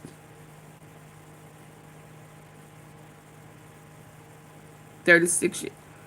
Everything, that teaching, that understanding, that awareness, let me put it that way, that awareness came from the same place where the spiritual manipulation came from years ago. And it's ironic. It is ironic that teaching of that awareness was brought on by the same deceivers. We must stay woke. We must stay woke. Come on, let's go, Candace. Literally build from scratch because I was rejected everywhere, plus cancel. Oh, you got me banned from that. Are you out of your mind? Actually, I didn't sell my soul, right? All of you guys did. I had to literally 36 years, build God never from sleeps. scratch What's the because word? I was rejected everywhere, plus canceled. You shut down. You went after my sponsors. You emailed people. You got me banned from Australia. I actually did the exact opposite. I didn't sell my soul, and I said what was right about what was happening in Gaza. So there's that. Joel Berry. You're absolutely right. You stood on truth. Once you came into the knowledge of truth, you stood on it. You're standing on it. And yes, they would want to knock you off. Yes, they will lie. Yes, they will manipulate. Yes, they will sabotage. Absolutely. Because you are disturbing their bogus, I'm going to say bogus, their plan. You're being disruptive. You're causing interruptions. You're causing people to look at you, look at them, and they want the people to look at you. You left, you got out, and how dare you tell the truth? How dare you? That's what they're saying. How dare you? Take the wool off your eyes and then tell people what's really going on. Who also was at the Babylon Bee, some real funny guys, wrote this. In the last year, Candace and Tucker have given our side nothing but demoralization, division, confusion, and conflict. Their impact on the right has been devastating. They've made us weaker, and they've won nothing except clicks and ad revenue for themselves. Pathetic. strange. I've never been on the same side as Joel Berry. Just want to clarify that. I am never on the side of people that cheer on kids being killed and churches being bombed and insinuate, as he did, that even the Christians in Gaza aren't really human beings and that they're all supporting Hamas, which is basically justifying a genocide, right? Justification of genocide. I have never been on your side. Then there were these compounding lies, okay? Obviously, last week we watched Ben press Meghan on stage. Very strange to see him do something like that, to see him just lie and try to pressure her with the lie. And it was also on the day that it was announced that this podcast was #1 globally. I responded on my show with the truth, showed you screenshots of what Charlie had said, told you honestly that he had kind of prevented Charlie from coming up, and that was certainly how Charlie felt. And then some guy on named Frank McCormick on X started circulating, and then of course I instantly made a trend that I forged the text messages, that I just made them up, and I was just going to be so risky and throw these text messages up and just lie as if I wasn't going to get debunked quickly. Anyways, this is what he wrote on there. Candace Owens recently posted what she claims are more text messages from Charlie Kirk. He asked ChatGPT to analyze. Look at this next one. If you want to skip over to the next, he analyzed the bubble design, the profile placement, the header layout, font, spacing, color, balance, and he discovered that these were digitally fabricated. Bro, you didn't have to do any of that. You could just ask me to show you the messages. I show messages on this show. Like, I'm happy to show you guys this live. So just to give you the receipts here. Wait, Skylar, can you tell me in my ear, what did the message even say? Because I can look it up. Just give me like the sentence. Okay, keep going.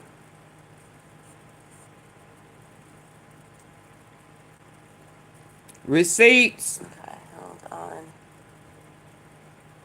We love It's receipts. populating. It was because the way that it's spaced. Can you give me the sentence after that?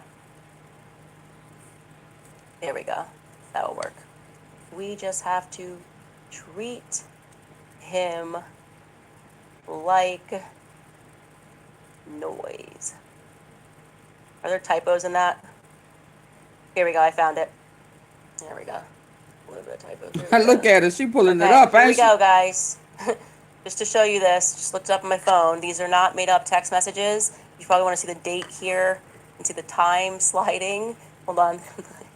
We did not make up these messages, okay? Iron sharpens iron. It's not a dominance partnership. Each hand washes the other. It is what Christ talked about as true partnership, reliant yet separate. None other dominant. Of course, there is struggle, disagreement, but each side gets stronger and sharper because of the other. This is us describing our partnership. These are just real. Like, what an absolute nonsense to think that I would make up text messages. Like, it's just such a nonsense. I don't even know what would be the point of that. What would be the point of that, okay? I was very clear at the beginning of this entire thing, no fakeness and no gayness. You know, I asked that if you didn't get along with Charlie, you don't think that you could just drop $1 million and then rewrite history, okay? You might have money, we have truth. That's what's on our side. Also, to build upon that, I saw a clip of Ali Stuckey, who I very much like. I've been clear about that. I very much like Ali Stuckey. I'm very surprised she's working with Alyssa Cordova, but she's also in very rare form. I don't know what's driving that. And she kind of, I guess, I don't know when this live was taken, presumably over the last week. I just saw it circulating. Said to people that we shouldn't be asking these questions about the Charlie Kirk assassination. Anyways, I'm not going to put words in her mouth. Listen to Ali Stuckey. I'm just really tired of some of y'all not thinking.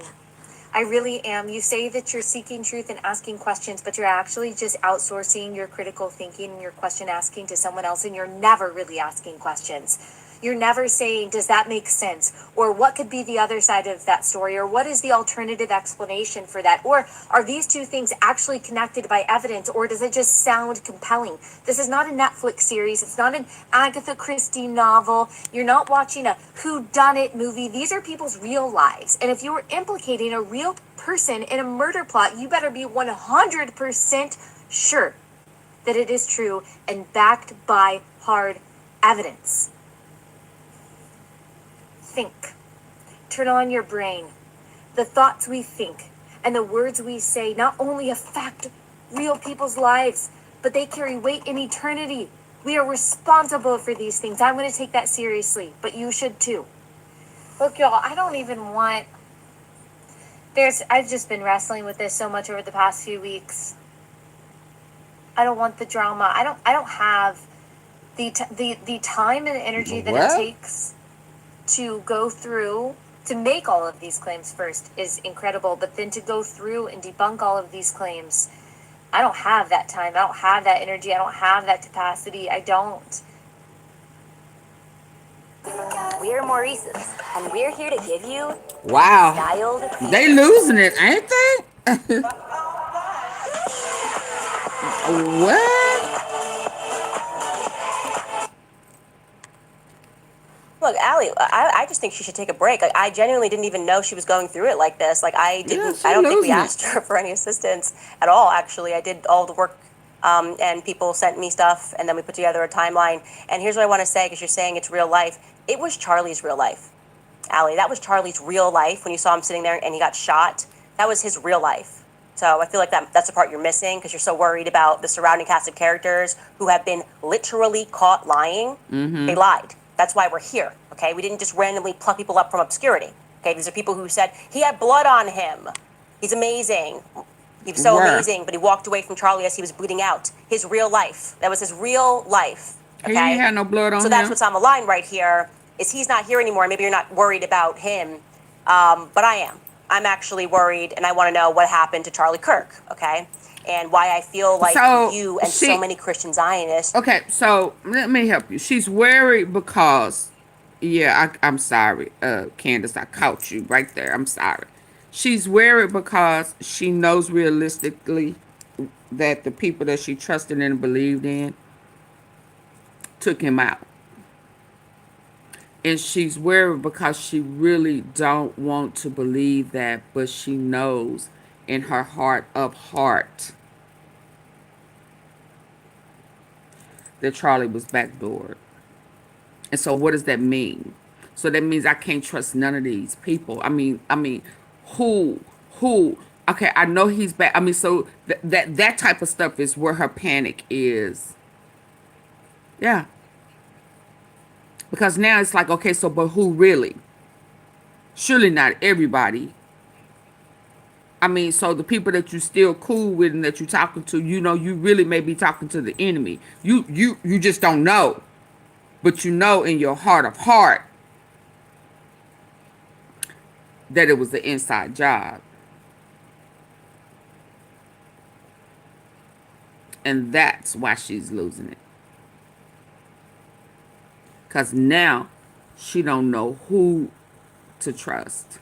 And she may be too far in or too connected, or maybe it's money or opportunity. I don't know. That seems to be why a lot of people stay in, you know, and get taken advantage of. I don't know. I say choose the truth. I say choose the real, true, and living God.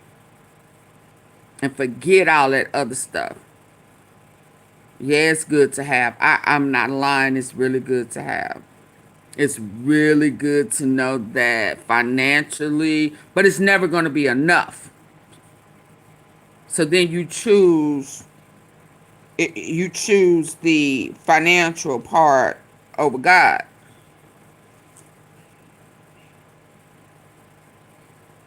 Yeah. So that's when your integrity fails. Yeah. Anytime you choose anything over God and you justify it in your head, you have chosen that over God. So then is when you tap into what does it do? What is it something. I can't remember, for the man to gain the whole wide world and lose his soul. Yeah. That's where that comes in. Yeah, right there. Security. Okay, these are people who said, he had blood on him. He's amazing. He was so amazing, but he walked away from Charlie as he was bleeding out. His real life. That was his real life, okay?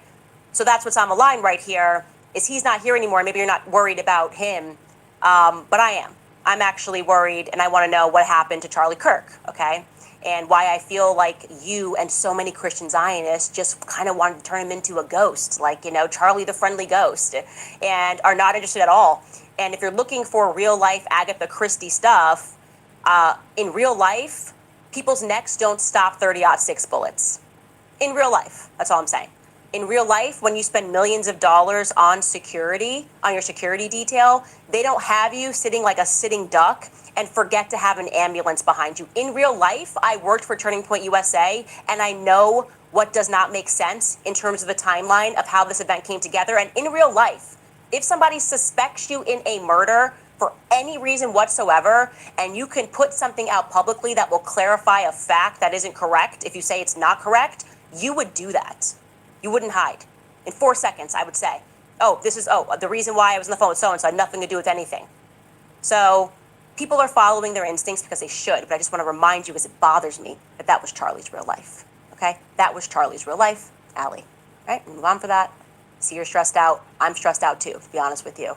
And we're not the only people that are stressed out, because apparently Grok is stressed out because it can't keep up with the lies that are being spread about me. So he had some sort of a software crash out. Oh. This was him being like, Let me say it right. What does it profit a man to gain the whole world and lose his soul? What does it profit a man to gain the whole world and lose his soul? I'm tired, and sitting in his car. I'm just going to show you what Grok said at the top here. No, I want the Grok headline. Candace Owens accuses Turning Point USA of Charlie Kirk assassination role. And then it says, Candace Owens alleged Turning Point USA orchestrated the October 15th, 2025 assassination of its founder, Charlie Kirk, in Phoenix, Arizona, by former volunteer Marcus Hale, who police say acted alone with no evidence. Ben Shapiro publicly condemned Owens's claims as evil. And then, it's just, none of this is real. Like, you guys are exhausting, like, who is not Marcus just Hale? Allie Stuckey, you're exhausting Grok. So many lies are being made up about me. If you don't have time to look at the facts and see what we've come up with, and that's fine, but you're not required to interject here. I just want everybody to know that. Grok, Allie, everyone, you are not required to take part in this, and we're not stopping, okay? And I just sense that we're getting close. And when I tell you on Wednesday what we discovered about those Egyptian military planes, I think some more people are going to be on the run. That's Anyways, coming the oddest tomorrow, y'all. response That's why I came had to from come on Mark get this Levin, who has resolved been today. kind of psychopathically obsessed with destroying Tucker Carlson for years now. He was very happy when Tucker Carlson got fired from Fox News. They don't seem to be friends. And regarding Mark Levin, if a person was actually like, you should move to Israel because it would make you happier, if that was a person, that would be Mark Levin, okay?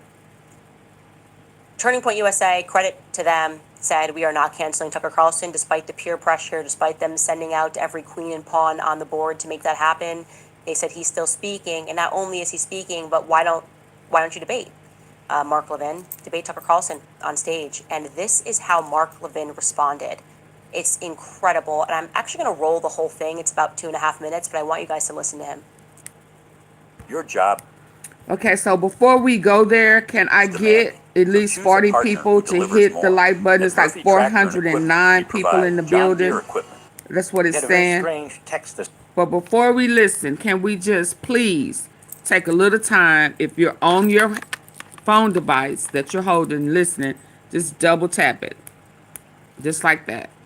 And then it will make a little ting, like, to acknowledge. And if you are on your computer or tablet, there are 3 dots over there by the comments at the top right over there. Hit those 3 dots and it'll take you there. And then we can finish this up and finish it out, and then we will be ready for what's in store for us tomorrow. I would greatly, greatly appreciate it. I thank y'all for riding with me tonight We've listened to some updates on Trump and the tariffs and, that whole meltdown. And then we carried over here and we right at a 2-hour mark. So I really appreciate y'all hanging with me tonight. You make this happen for me, and you guys make me go the extra mile. So I really, really greatly appreciate it, okay? Even sometimes when I have a temper tantrum, I do have them about the like button sometimes. Please forgive me. Like Miss Tom said earlier, I do take ownership. I do take ownership of it. Sometimes it just really gets up under my skin. But I do it for you guys. Please know that, okay? Let's go. And please continue to hit the like button. This morning from Tucker Carlson. Wait a minute. At 16 a.m. I'll read it to you for verbatim. Good morning, he writes to me. The leadership at Turning Point has asked me to debate you at their event in Scottsdale in December. Hi, John. I'm happy to do it, and I hope you'll agree as well. Beyond the personal insults, which I'll try to keep to a minimum, there are real and important ideological differences between us. And I think the country would benefit from an extended conversation about them. So again, I hope you'll accept. Let me know. Thanks. The guy is desperate. He's taken a hit on his podcast. He's fighting like hell for his career. He's fighting like hell for his reputation. Hey, Shane. People are awakening to what scum he actually is. And he thinks I'm going to platform him. He thinks I'm going to help him kick up his podcast ratings. What would Charlie say? What would Rush say? What would any rational response? Here it is. I wrote him the following. My family and I want nothing to do with you. What you've become, your vile libels against my faith, millions of Christians, and in my view, what you seek to do to our country. There's nothing to debate. You're a Nazi promoter. You're the modern-day David Duke. I debate people with whom I disagree for a living. We're a lot smarter than you, but for whom I have some respect. I'm also disappointed in TPUSA that continues to platform you. It's not about free speech. You could be heard by millions regardless. Some unsolicited advice. Stop long enough to remember who you used to be and what you used to stand for. So, as expected, knee-jerk. For the record, I'm strongly anti-Nazi. Does he sound that way to you, America? Oh, you're going to hear more. But that's hardly the point. This seems like the perfect opportunity to rebut what you consider evil ideas and to do it to my face like a man. I think you'd jump at the chance, assuming you believe your positions are defensible. I'm offering the marketplace of ideas you often talk about. Is it possible you can't really defend, for example, what Israel has done to civilians in Gaza? I said, there you go. You're not feared, you're despised. Well, you're a coward. If you change your mind, I'm here. Thanks. You little bastard, you attacked my stepson? He called him a bastard? You didn't do that face to face, did you? Did he call him a bastard? I said, there you go. You're not feared, you're despised. Well, you're a coward. If you change your mind, I'm here. Thanks. He sounds just like him, though. Thanks. Ooh, that sarcasm get you. You little bastard, you attacked my stepson? You didn't do that face to face, did you? You stabbed him in the back while he's serving President Trump on his second tour, while he's in safe rooms with ballistic missiles passing over his head. You little bastard. Nobody's afraid of you. I'd rather debate a skunk than you. Wow. Him mad. Is he good? He mad. Is everybody okay? What? This would be your opportunity to reveal Tucker Carlson to the world, since you say, like, that he's a fraud and he's lying and all of this stuff. Like, why wouldn't you readily accept that debate? Vicky. Why are you so focused on canceling him? Thank you. LOL to you saying that you don't want to platform Tucker Carlson. Fearless AunTeaFee. Yeah, you know what? I decided on this podcast, I'm not going to platform Taylor Swift. I'm not going to platform her. So if she ever wants to come to this podcast, I will not platform. Like, are you this delusional? You cannot be that delusional. You cannot be that delusional. What are you No, saying? it's not delusional, Candace. He's that mad. How dare you take off my mask? How dare you and Candace and whoever else? How dare you reveal the truth? We were on our way. We were good at deceiving. No, how dare you? My son is doing whatever he's doing with Trump. Yeah. You know how hard we work in this deception? We were really good. We were really having Christians believing that the Zionists were true. Yeah. How dare you? So shame on you, shame on Tucker, shame on Charlie for God revealing the truth to him. Shame on him for letting God reveal the truth to him. That's what he's saying, y'all. Y'all do understand that that's what the devil is saying. How dare you let the truth in? And then you start rejecting us, turning down Bibi Netanyahu. Who are you? Now everybody is looking. Everybody is checking. Everybody is going to the real and true living God. How dare you?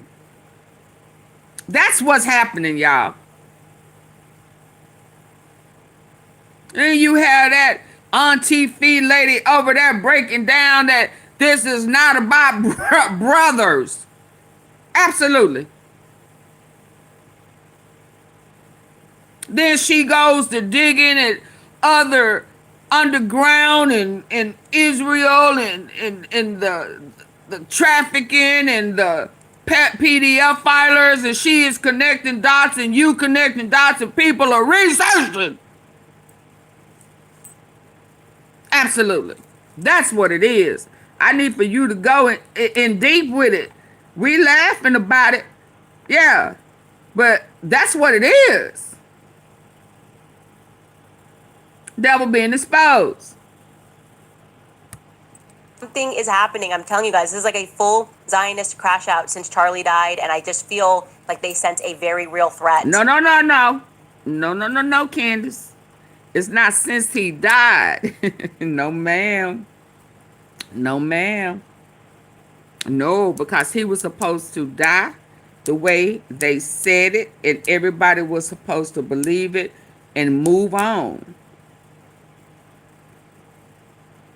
Ain't nobody really worried about the wrong guy being accused, going to trial and all that type of stuff. Ain't nobody really talking. No, it's because you all by yourself, raise your hand, you won't let up because you started investigating and because you started having people send you real evidence. No, ma'am. It is not just because he was unalived. It's because you will not let up because he was unalived. That's two totally different things, precious. It's not just because he was unalived. It's because you will not let up. And every time they lie, you debunk it with receipts. Yeah. The more they say you lying, the more you show you telling the truth. And the truth gonna set you free. Yeah, so now that's what that is, precious. Oh no, it's not just because he died, because he was supposed to die and people were supposed to go on and it was supposed to be a whole full out war. Because they tried to make it he's the Martin Luther King, so that's sure gonna stir up the black people. And black people was like, nope. Just like January 6th. They went out there and put pipe bombs and set it out there for like they did crack a long time ago. And the rifles. Mm-hmm. And black people said, oh, Then they started singing, I shall not be moved. I shall not be, just like a tree that's planted by the water. I ain't going. You ain't moving, I ain't moving. Thou should not be moved. This don't have nothing to do with me. There, that's what they thought. They thought they had planted it superbly, and you come along with your I've been delivered and set free. I can see clearly now. I once was lost, but now I'm found. Looking ass. And now they mad because it's not going as planned. Let's call it out.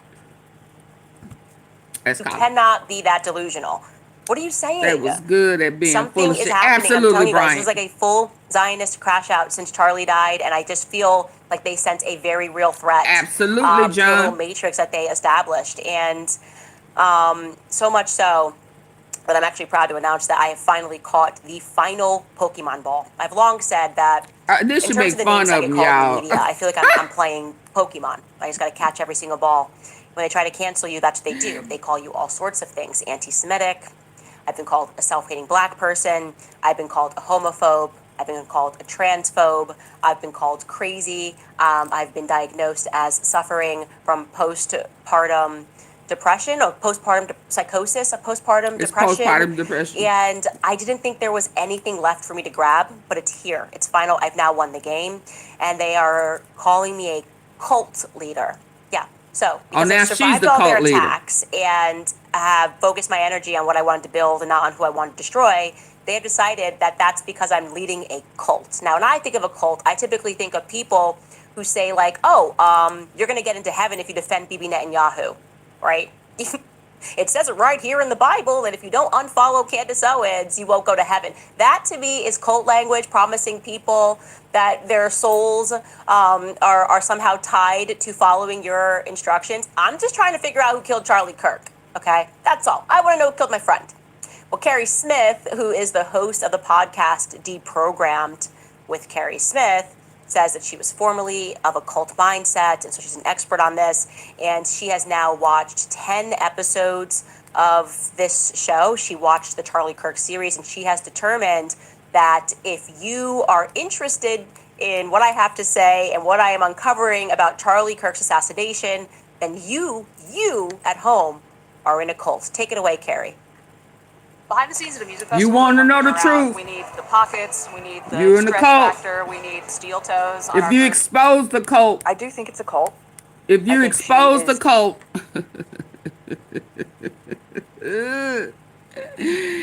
if you expose Jim Jones and the guy in the tragedy, then you're in the cult. If you can see the truth, I'm gonna do what Trump do, and what's true over here, we're gonna put it on you. We're gonna lie and put it on you. Okay. Exhibiting several cult tactics. She's demonstrating several different tactics. I think she's using manipulative language and a lot of cluster B personality disorder behavior. A what? I think that it's easy to observe that, but apparently it's not easy for some people, I guess. And I'm assuming maybe that's because they haven't been through that before with someone. No, I ain't never been in no cult, so I don't understand cult language. So this is not an episode for people who are in that cult. It's not an episode for people who are just hanging on every word and following it. And so it sound like you repeating something I done said. interacted with quite a few of you, and I'm not trying to convince you. You're obviously not going to be happy with this episode and call me all kinds of names. I've been over the weekend The called devil hates. Yeah. every kind of a Jew lover. I'm getting paid $7,000. Devil hates the Why truth. don't I go suck blah blah blah? Like just terrible. Yeah, she really is very making up angry stuff. things, and that's okay. This isn't for you. This is an episode for normies who are trying to figure out what's happening because, like a lot of us, they used to put a Girl, lot of trust in now she Candace wants to Owens be and some of these Candace. other influential figures, and they're like, "What is happening? What happened to her?" So what happened to me was that I saw Charlie Kirk get shot in the throat. But I do want to just bring her up for a second without playing it. I can't be the only person that's really stressed out by how she's organizing those books. Oh, girl. That is like I don't like the way those books are. She said, at all. That really stressing me out. So.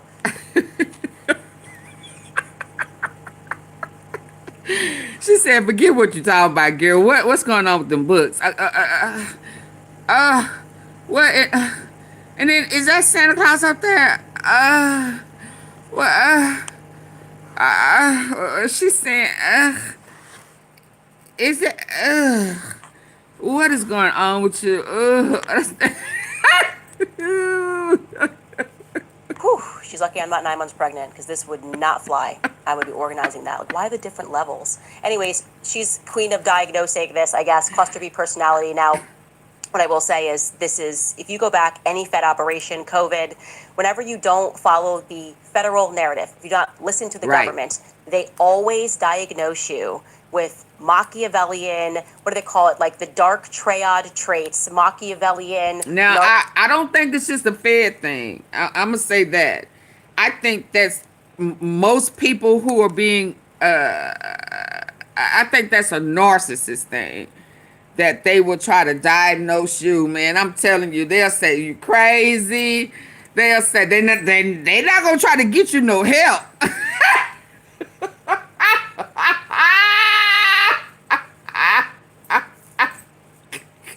They'll try to act like they're concerned about you. I mean, they will come up with all type of mental disorders that they could possibly think of when you start seeing them for who they really are.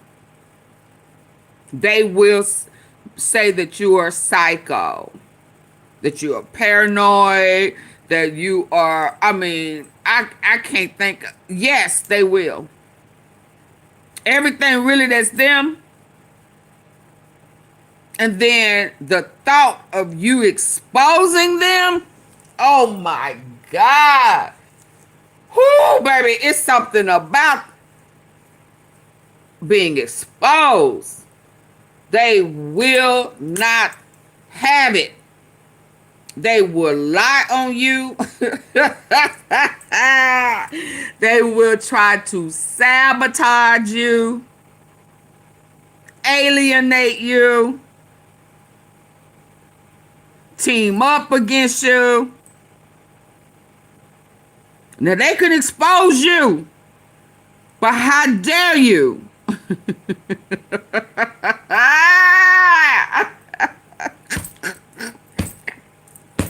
How dare you?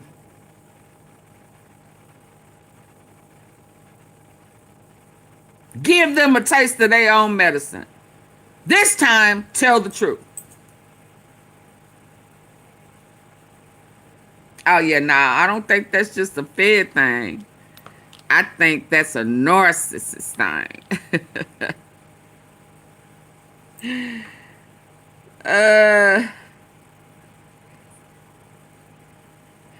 Mike, AK, what are you talking about? We are not talking about nobody on welfare. So you're a narcissist too.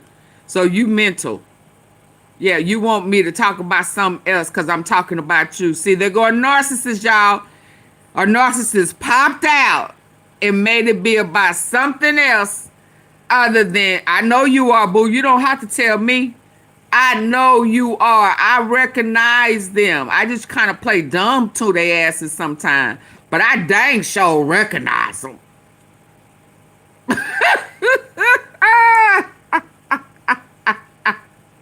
And that's why I got you on air real quick. I ain't gonna even entertain with you, boo.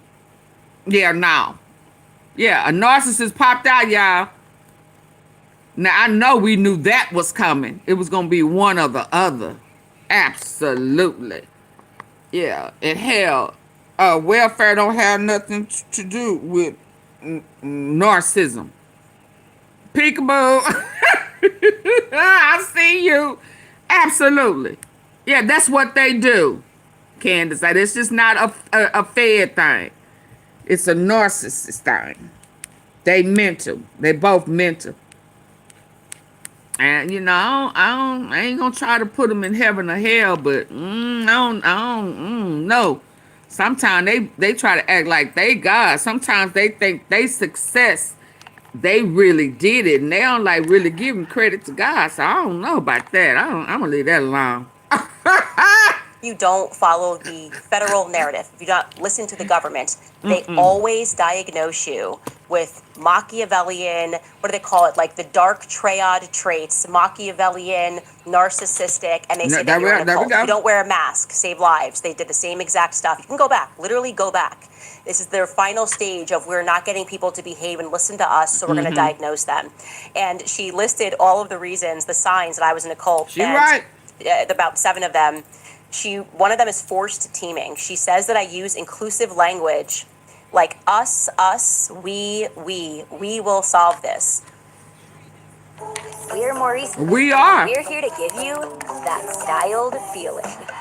And you should want us to as well. Did she just say she want to know what really happened? Yeah. Again, what is it about they and we? What is it about plurality that stresses these people out so much? These are just words. I do think that means that she's not trying to do it by herself. And ain't that what it means? That means that she's inclusive. That means that she does not want to take credit by herself. That means that it takes a village. Yeah. We are going to solve this. I say we because all the information I have is thanks to the tip slide. So we're all kind of in this together, trying to put the pieces together to figure out who killed Charlie. Yeah. She also says that I repeat myself constantly, that I use sarcasm. And I would say that this is sounding a lot like my toddlers who could be in a cult.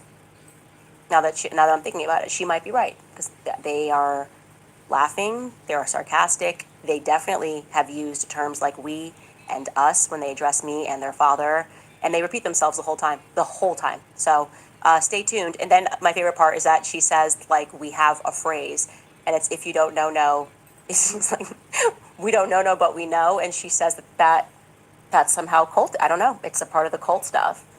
So I guess I'm the cult of telling you to think for yourself and to trust your gut. And if something seems like it's wrong, it's because it probably is wrong. And the government telling you to violate that, to ignore your senses, to believe something that is just truly unbelievable, like a 30-06 got stopped by Charlie's neck because miracle.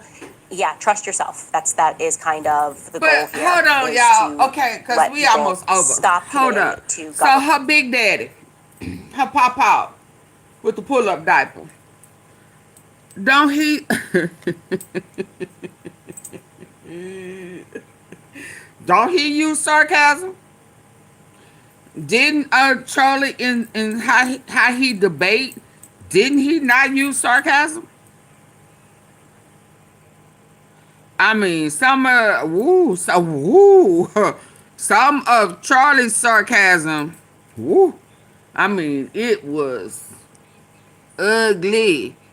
So it was okay for him to use some sarcasm. Phrase. When your big daddy, when he say fake news, I mean, that's just a trademark, or he can brand it if he wants to. Fake news, because he being exposed. And when he give fake news, what is that? So if she say, no, I don't know, we don't know, but we know. I mean, she started that. That was her little saying. I don't know, but I do know. That's her thing.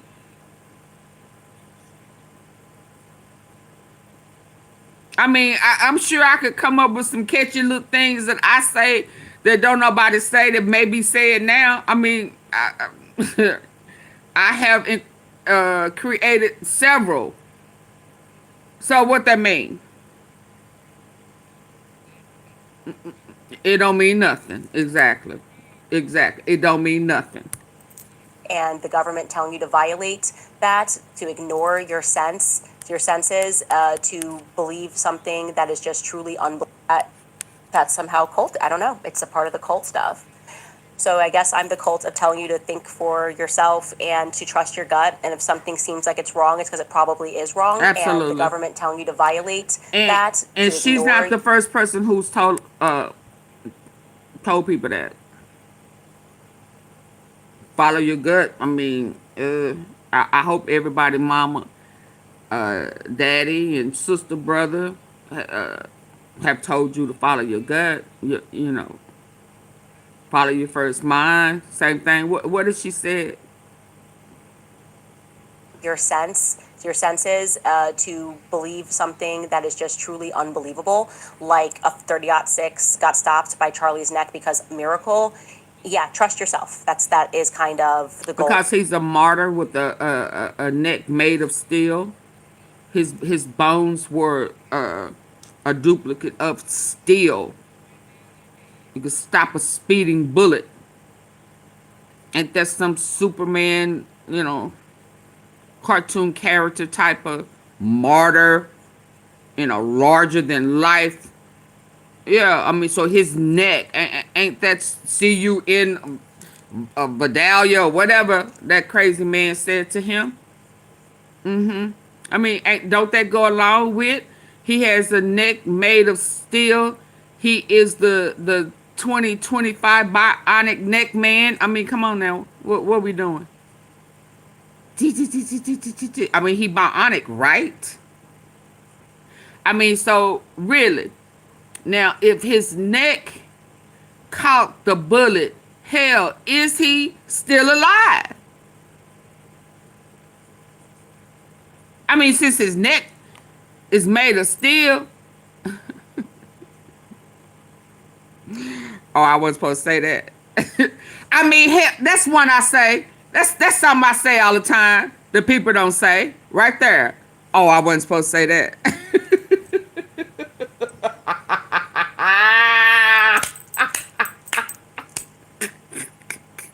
That's my catchy little saying. Oh, I wasn't supposed to say that. That means he bionic, right? If his neck is made of steel to stop a speeding bullet, that's a faster than a what does that say? Locomotion. Yeah, y'all stop that. Stop that. Here is to let people stop committing to government groupthink, which is how they control use us all and sarcasm also and make us hug each your other. diaper. It is just a fact that the greatest threat to government, and what this is really about, is the left and the right coming together. Right? This is like the thing that they have to prevent, and this is why I am now #1 in who they are attacking. I'm talking. Which part, illness, do I need to stop? The bionic man, little.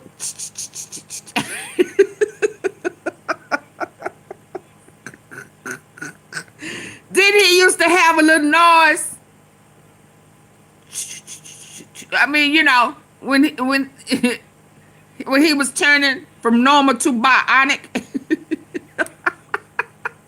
Then they gave him a wife, bionic woman. And then they had the almighty ice and the superwoman with the bracelet. I mean, they can catch that still. Folk thought that the bionic man was dead too, hell.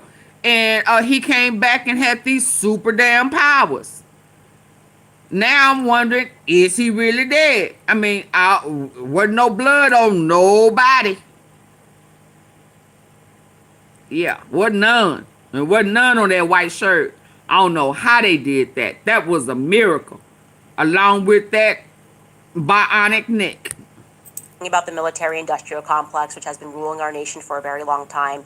I'm encouraging people to read books to learn about the history of psychology and why they do these sorts of things like diagnose you. I'm telling people that they should homeschool their kids, right? So they don't end up like us. When I say like us, committed to one side or the other, convinced that we have things figured out when we're shouting at each other and not looking at the real power apparatus that sits behind. So to that extent, I do understand why Tucker and I have become threat #1, showing that you can survive outside of their matrix, not taking money, not taking the money. that makes you fearful to speak out and surviving it. But beyond that, yeah, no, I really would not say that we are leading a cult, but we're not getting rid of this, first off. We don't know, but we know. Okay, and it's a fact, and we are going to solve the Charlie We Kirk don't murder. know, So we'll but take a we quick know. break, and then I'll read some of your comments. All right, you guys, the biggest health secret that is not talked about is that everything begins. She said, we don't know, but we know. Yeah, we know. We know. We know we ain't no fool. Yeah. Yeah, we know we ain't no fool. We know that boy was standing right by him and didn't render aid to his partner. Yeah. We know that it was somebody standing on top of that roof that had on military. Well, I don't know if it was military, but he had on all black with a tactical helmet on his head. Now, I do remember saying, is that a medal? Is that, what's that around his neck? Is that a badge? Is that? And somebody in the comments said it's military. Now that I do remember. So we just not gonna play dumb I kind of thought it was for nobody. That's why I used it. The new Dollar Shave Club razor. I thought it was bull Not crap now, one of until I used y'all. We are not going to play dumb. Hold on, I silenced it. So no. So at this point, I am believing it. And let me tell you another reason why I am in belief that this shit upstairs. Because they are absolutely not talking about the man or woman that was standing on top of that roof in all black. How could that not be talked about? And I need for somebody to tell me why I have came across that picture. Where is it at? Them three people right here.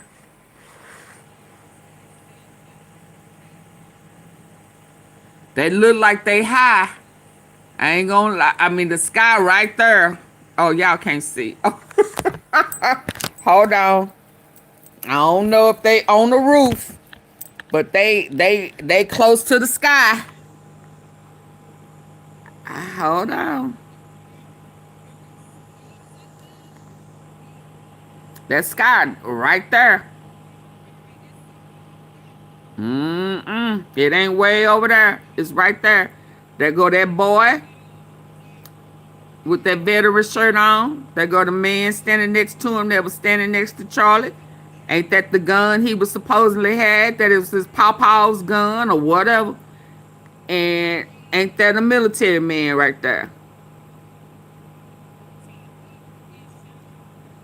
That man in that all black, like I said before, could very well be the military man.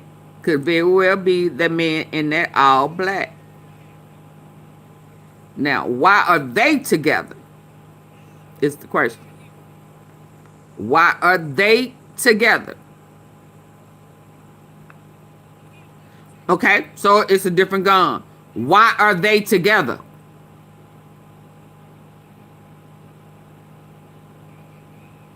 Why is the man that was giving signals? Because I'm going to tell y'all what God loved. He loved the truth. It was that man right there who gave it away for me.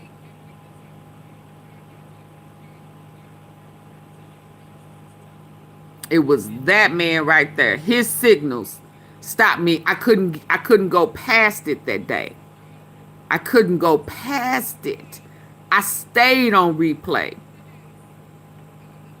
It was like 600-700 people. I could not go past those signals. I remember Precious said, oh yeah, no, I seen another angle. I didn't care nothing about another angle. Why did he do it right before the gun went off? So yeah, it's a lot of things. I do not believe that Tyler Robinson is the shooter. Who was the guy in the all black? And why are y'all not talking about it? How does he get a pass and why? And why were there 17 or 11 Israelis there on the ground at the event? And why were Qatar people jets following him? Those are things we need to know. I'm just saying. We ain't going nowhere. So you can say whatever you want to say. And this, I didn't get that picture from Candace Owens. That's not a Candace Owens production. But I still need an answer. Okay? Let's go. Let's finish this up, y'all. I know we almost 3 hours. Let's go. We almost over.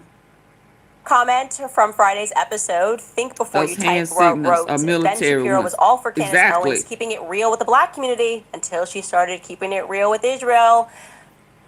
And that, my friend, is a fact. And here's the thing. She said what? I don't care who.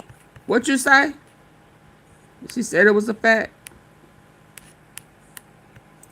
Owens. All right, top comment from Friday's episode. Think before you type wrote Ben Shapiro was all for Candace Owens keeping it real with the black community until she started keeping it real with Israel. Okay. Yeah. Yep, that's true.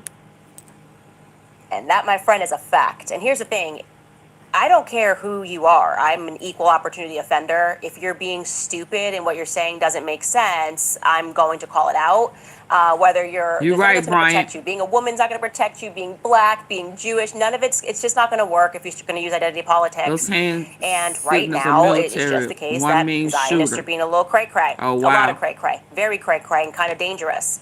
Also, I want to tell you, by the way, one of the things that she mentioned as sign of a cult was me reading comments at the end. Obviously, you guys pay for me to read these comments, and you guys compliment me, which is very kind. And so she said that me reading your comments is a cult leader tactic. So, but I'm going to keep reading these comments. U.S. flagpole guy writes, "We love you, Candace. We pray for you and your family and for truth. Fight, fight, fight. Thank you so much for that donation."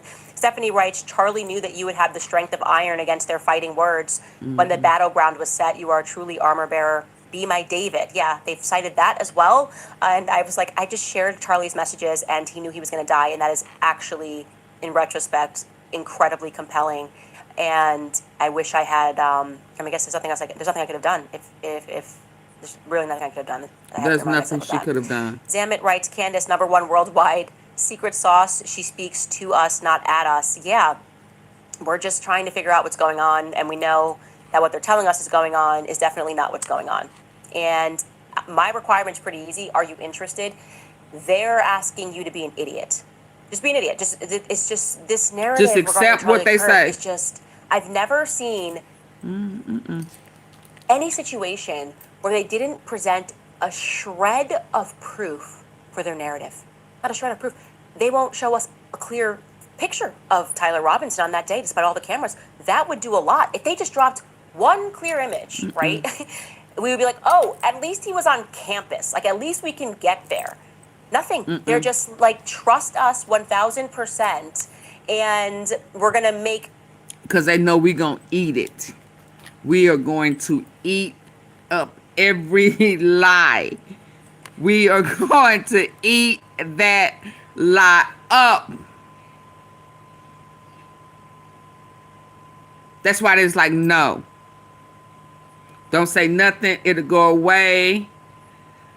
Don't even put old boy on camera. Don't, he probably lollygagging. He probably set up kind of like Ghislaine Maxwell.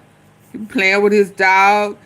And like, what's his name? Epstein was leaving, going to work every day. This is just a formality. Let this die over. Yeah. That's what's really going on behind the scenes. The physics, it's totally... Nobody has said, in jail has said anything about Tyler Robinson. Nobody. Nobody who was in the jail when he came in. Nobody. Nobody. Everything's impossible, but just trust us. We're asking for Who such has little, went to if you actually visit go him? back and appreciate how the story has unfolded, we are basically saying we would have taken the bare minimum and maybe accepted some of Yeah, this dude narrative. in the They're all giving us black. nothing and Absolutely. telling us to swallow it whole. We just can't Which do is that. probably Okay? We that guy just that's standing cannot up do there that. with that military Mickey stuff Shaw on. writes, "We love you, Candace." Well, you know what? Go tell that to Colt Lady. She's gonna be really upset about that. Aries Girl writes, 7 million. Oh, 7 Mountain Mandate you're referring to. Makes me think of Satan tempting Christ and the quote from Elder Ephraim. The person who limits his mind to the name of Christ, the hour of death, the beauty of paradise, and the love of God will purge it of every demonic contemplation. The note here is Ephraim What? was a revered Greek Orthodox higher monk. Does that say higher monk? Ephraim. Yeah, I'm not that familiar with that either. In the Greek Orthodox Hey, Larry. Archdiocese of America. Okay, that's very interesting. What I will say is it's giving cults to say you can infiltrate in the name of the Lord. Oh, no. And which means That's why it's doing what it's doing right now. You playing with God. Infiltrate in the name of the Lord. So you can lie and deceive, manipulate. Ooh, they don't want us to hear this, do they?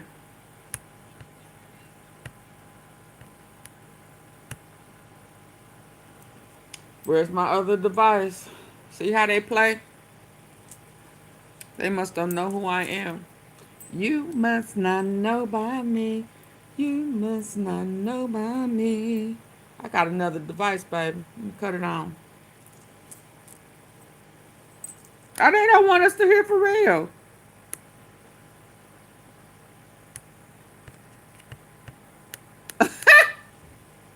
Give me a minute, y'all. Neither one of those dudes look nothing like Tyler Robinson. Show don't.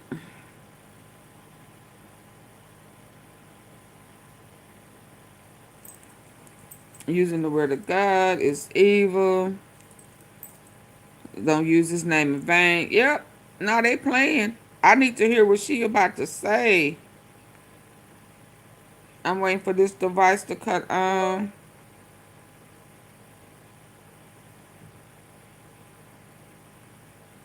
Let me do this. Hold on, y'all.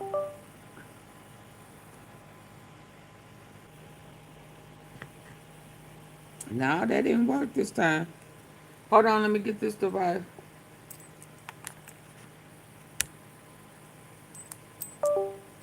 They don't want us to hear it. The devil is a lie. And the truth ain't in you. Oh, wow. Now, hold on.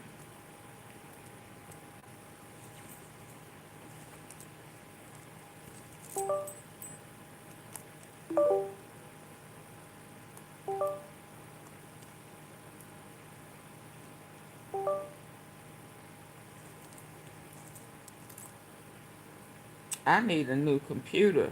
Doing for Christmas. Hint, hint. Let me get this up and work. Hold on. How dare you think you gonna stop me from hearing the truth? Foolishness.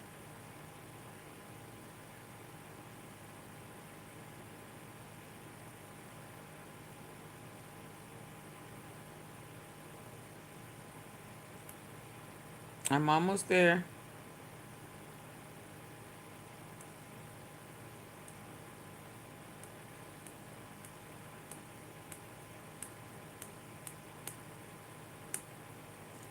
How far down is it? Okay.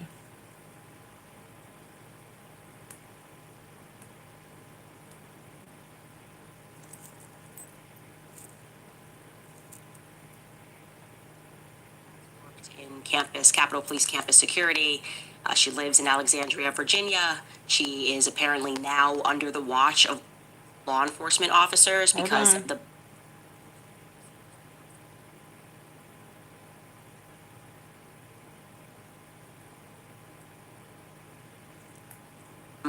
The person who limits his mind to the name of Christ, the hour of death, the beauty of paradise, and the love of God will purge it of if not a shred of proof. They won't show us a clear picture of Tyler Robinson on that day, despite all the cameras. That would do a lot. If they just dropped one clear image, right? We would be like, oh, at least he was on campus. Like, at least we can get there. Nothing. They're just like, trust us 1000%, and we're gonna make the physics. It's total. Everything's impossible, but just trust us. We're asking for such little. If you actually go back and appreciate how the story has unfolded, we are basically saying we would have taken the bare minimum and maybe accepted some of this narrative. They're giving us nothing and telling us to swallow it whole. We just can't do that, okay? We just cannot do that. Mickey Shaw writes, we love you, Candace. Well, you know what? Go tell that to Colt Lady. She's gonna be really upset about that. Aries Girl writes, 7 million? Oh, 7 mountain mandate you're referring to. Makes me think of Satan tempting Christ, and the quote from Elder Ephraim, the person who limits his mind to the name of Christ, the hour of death, the beauty of paradise, on and the love this of God, device, will purge it of every demonic contemplation. The note here is Ephraim was a revered Greek Orthodox higher monk. Does that say higher monk? Yeah, I'm not that familiar with that either. And the Greek Orthodox Archdiocese of America. Okay, that's very interesting. And what I will say is, it's giving cult to say you can infiltrate in the name of the Lord, and which means be deceptive, right? You can be deceptive in the name of the Lord. It doesn't make me feel good knowing that he was putting money into Turning Point USA Faith. And like I said, we are going to have some explosive revelations on Wednesday that's going to make you rethink everything. And Turning Point Faith keeps coming up in this investigation. I think money was being interjected, and I think when Charlie raised his head and realized something was wrong, and that's why he established Doge, he made some real enemies. Charlie was too brilliant to So just ask the question. in other words, when he realized that money was coming in and money was going out that he couldn't account for, he felt like there was some embezzling going on. So when he turned down money to be Netanyahu, and he made mention to, I don't know where the money is coming from.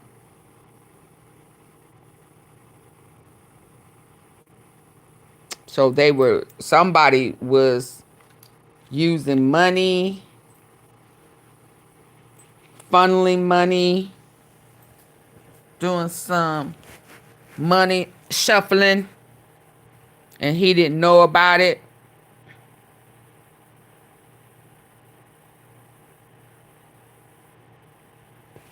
No, we love Candace here, Bobo. You get out. No, you leave. No, you're a visitor. You're a guest. She at home. Boo, Bobo. Boo, Bobo. No, you go. Or you better sit quietly before I remove you. At the answer very quickly. He learned very quickly. He processed information very quickly. And to the extent that he was paying attention, he would have found out. That is, that's just a fact. Yeah, that they were embezzling money. They tried to reduce it. Bobo, it's not a small thing. So see, you see how you popped in when we started talking about embezzling money? Yeah. The hidden, you didn't want that to come out. You thought that we was gonna move on past the fact that somebody, was funneling money, embezzling. Somebody he trusted. Yeah, was a lot triggered by, absolutely. So yes, he found out a lot of things, and he started looking at a lot of people funny. Yeah, and he had to go. And they're going to continue to try to operate. That's why they said, well, if you really believe he's going to manipulate, send money. Send money. Yeah, making waves in that swamp.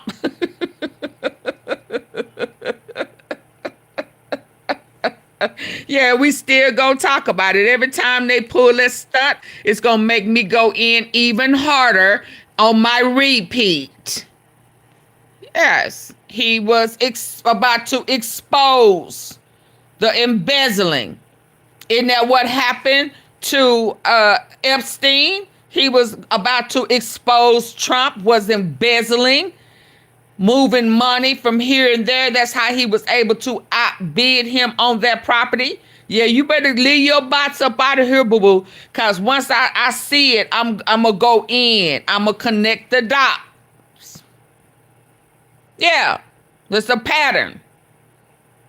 When you're about to expose the embezzling, expose the truth. Yeah, they want to take you out. Now, let us end right now. Don't come up here with no mess no more. Suddenly was wondering about where the money was coming from and where it was going to. On that note, later on this week, we'll be having a guest join us that will speak on Friday about Turning Point's finances, and that's going to paint a big picture. Oh, well, let's go. It's going to make a lot of sense why some people are freaking out about this investigation, pretending to be his friend, coming up with ridiculously stupid conclusions about how I betrayed him or I lied when I said I didn't give a single interview regarding Charlie. I was in a true stage of grief. I didn't offer a single interview.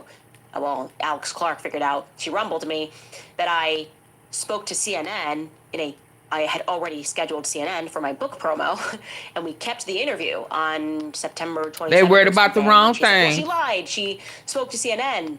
That interview was supposed to be exclusively about my book promotion, my background, what brought me to this moment. And actually, Elle Reeves did not even get to my book at all. She didn't mention my book at all, which is quite stunning in retrospect by the end, because she was trying to hammer me, not on the Charlie stuff, but she was trying to hammer me so much on... They're just looking for anything. Zionism, you know, Israel is anything. Kind of what she wanted to speak about. And then Brigitte Macron is what she wanted to speak about.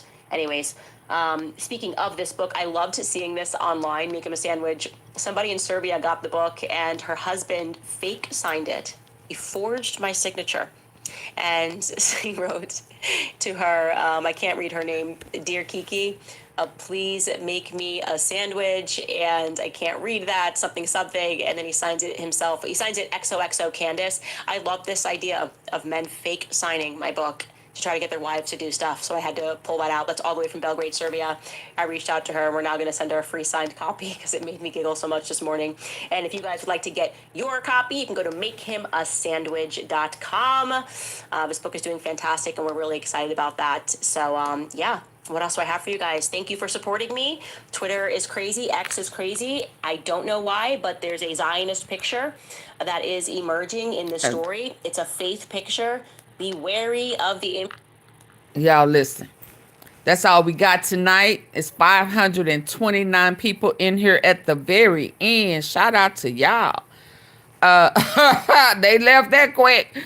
But listen, thank you for hanging with me tonight. We're almost 3 hours in. Tomorrow we will be caught up and prepared for the new information that will be exposed. And we ready for it. We're gonna connect the dots.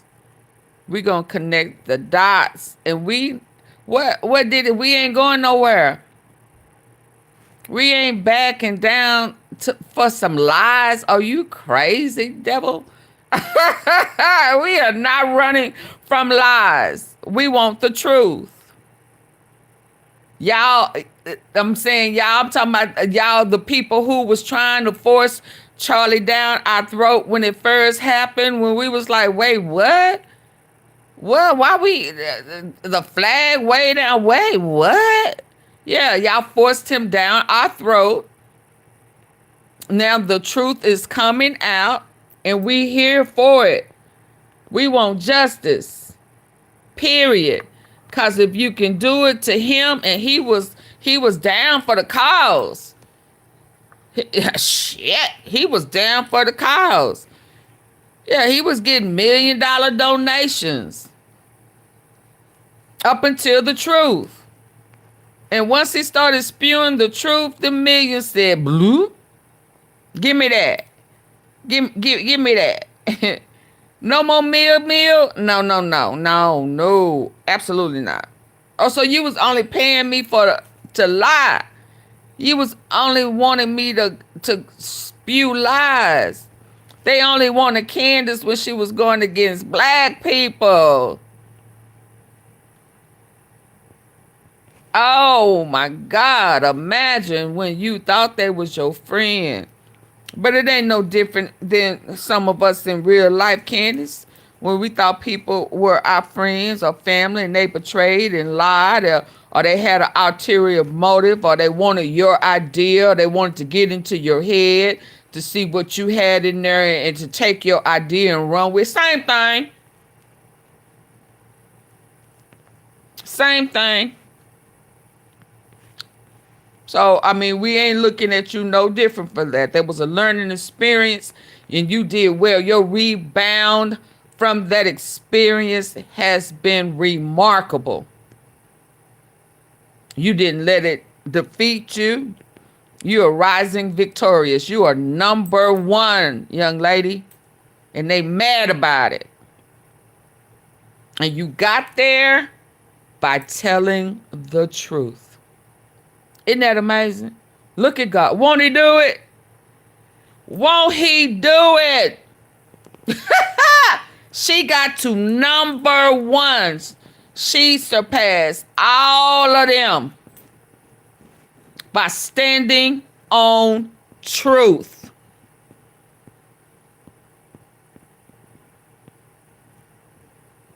Well done. She deserves her flowers, y'all. And she gonna need a whole bouquet when it's all said and done and the whole truth is exposed. Shout out to getting to a number one by standing on truth. Look at God. Look at God. Okay, y'all have a good night. It's been real. I will see y'all. Well, it's tomorrow, but you know, it just went over to tomorrow. So later on. Bye, y'all. Sleep tight. Don't let the funky diaper. No, that ain't gonna go. The funky diaper. No. Sleep. Bye.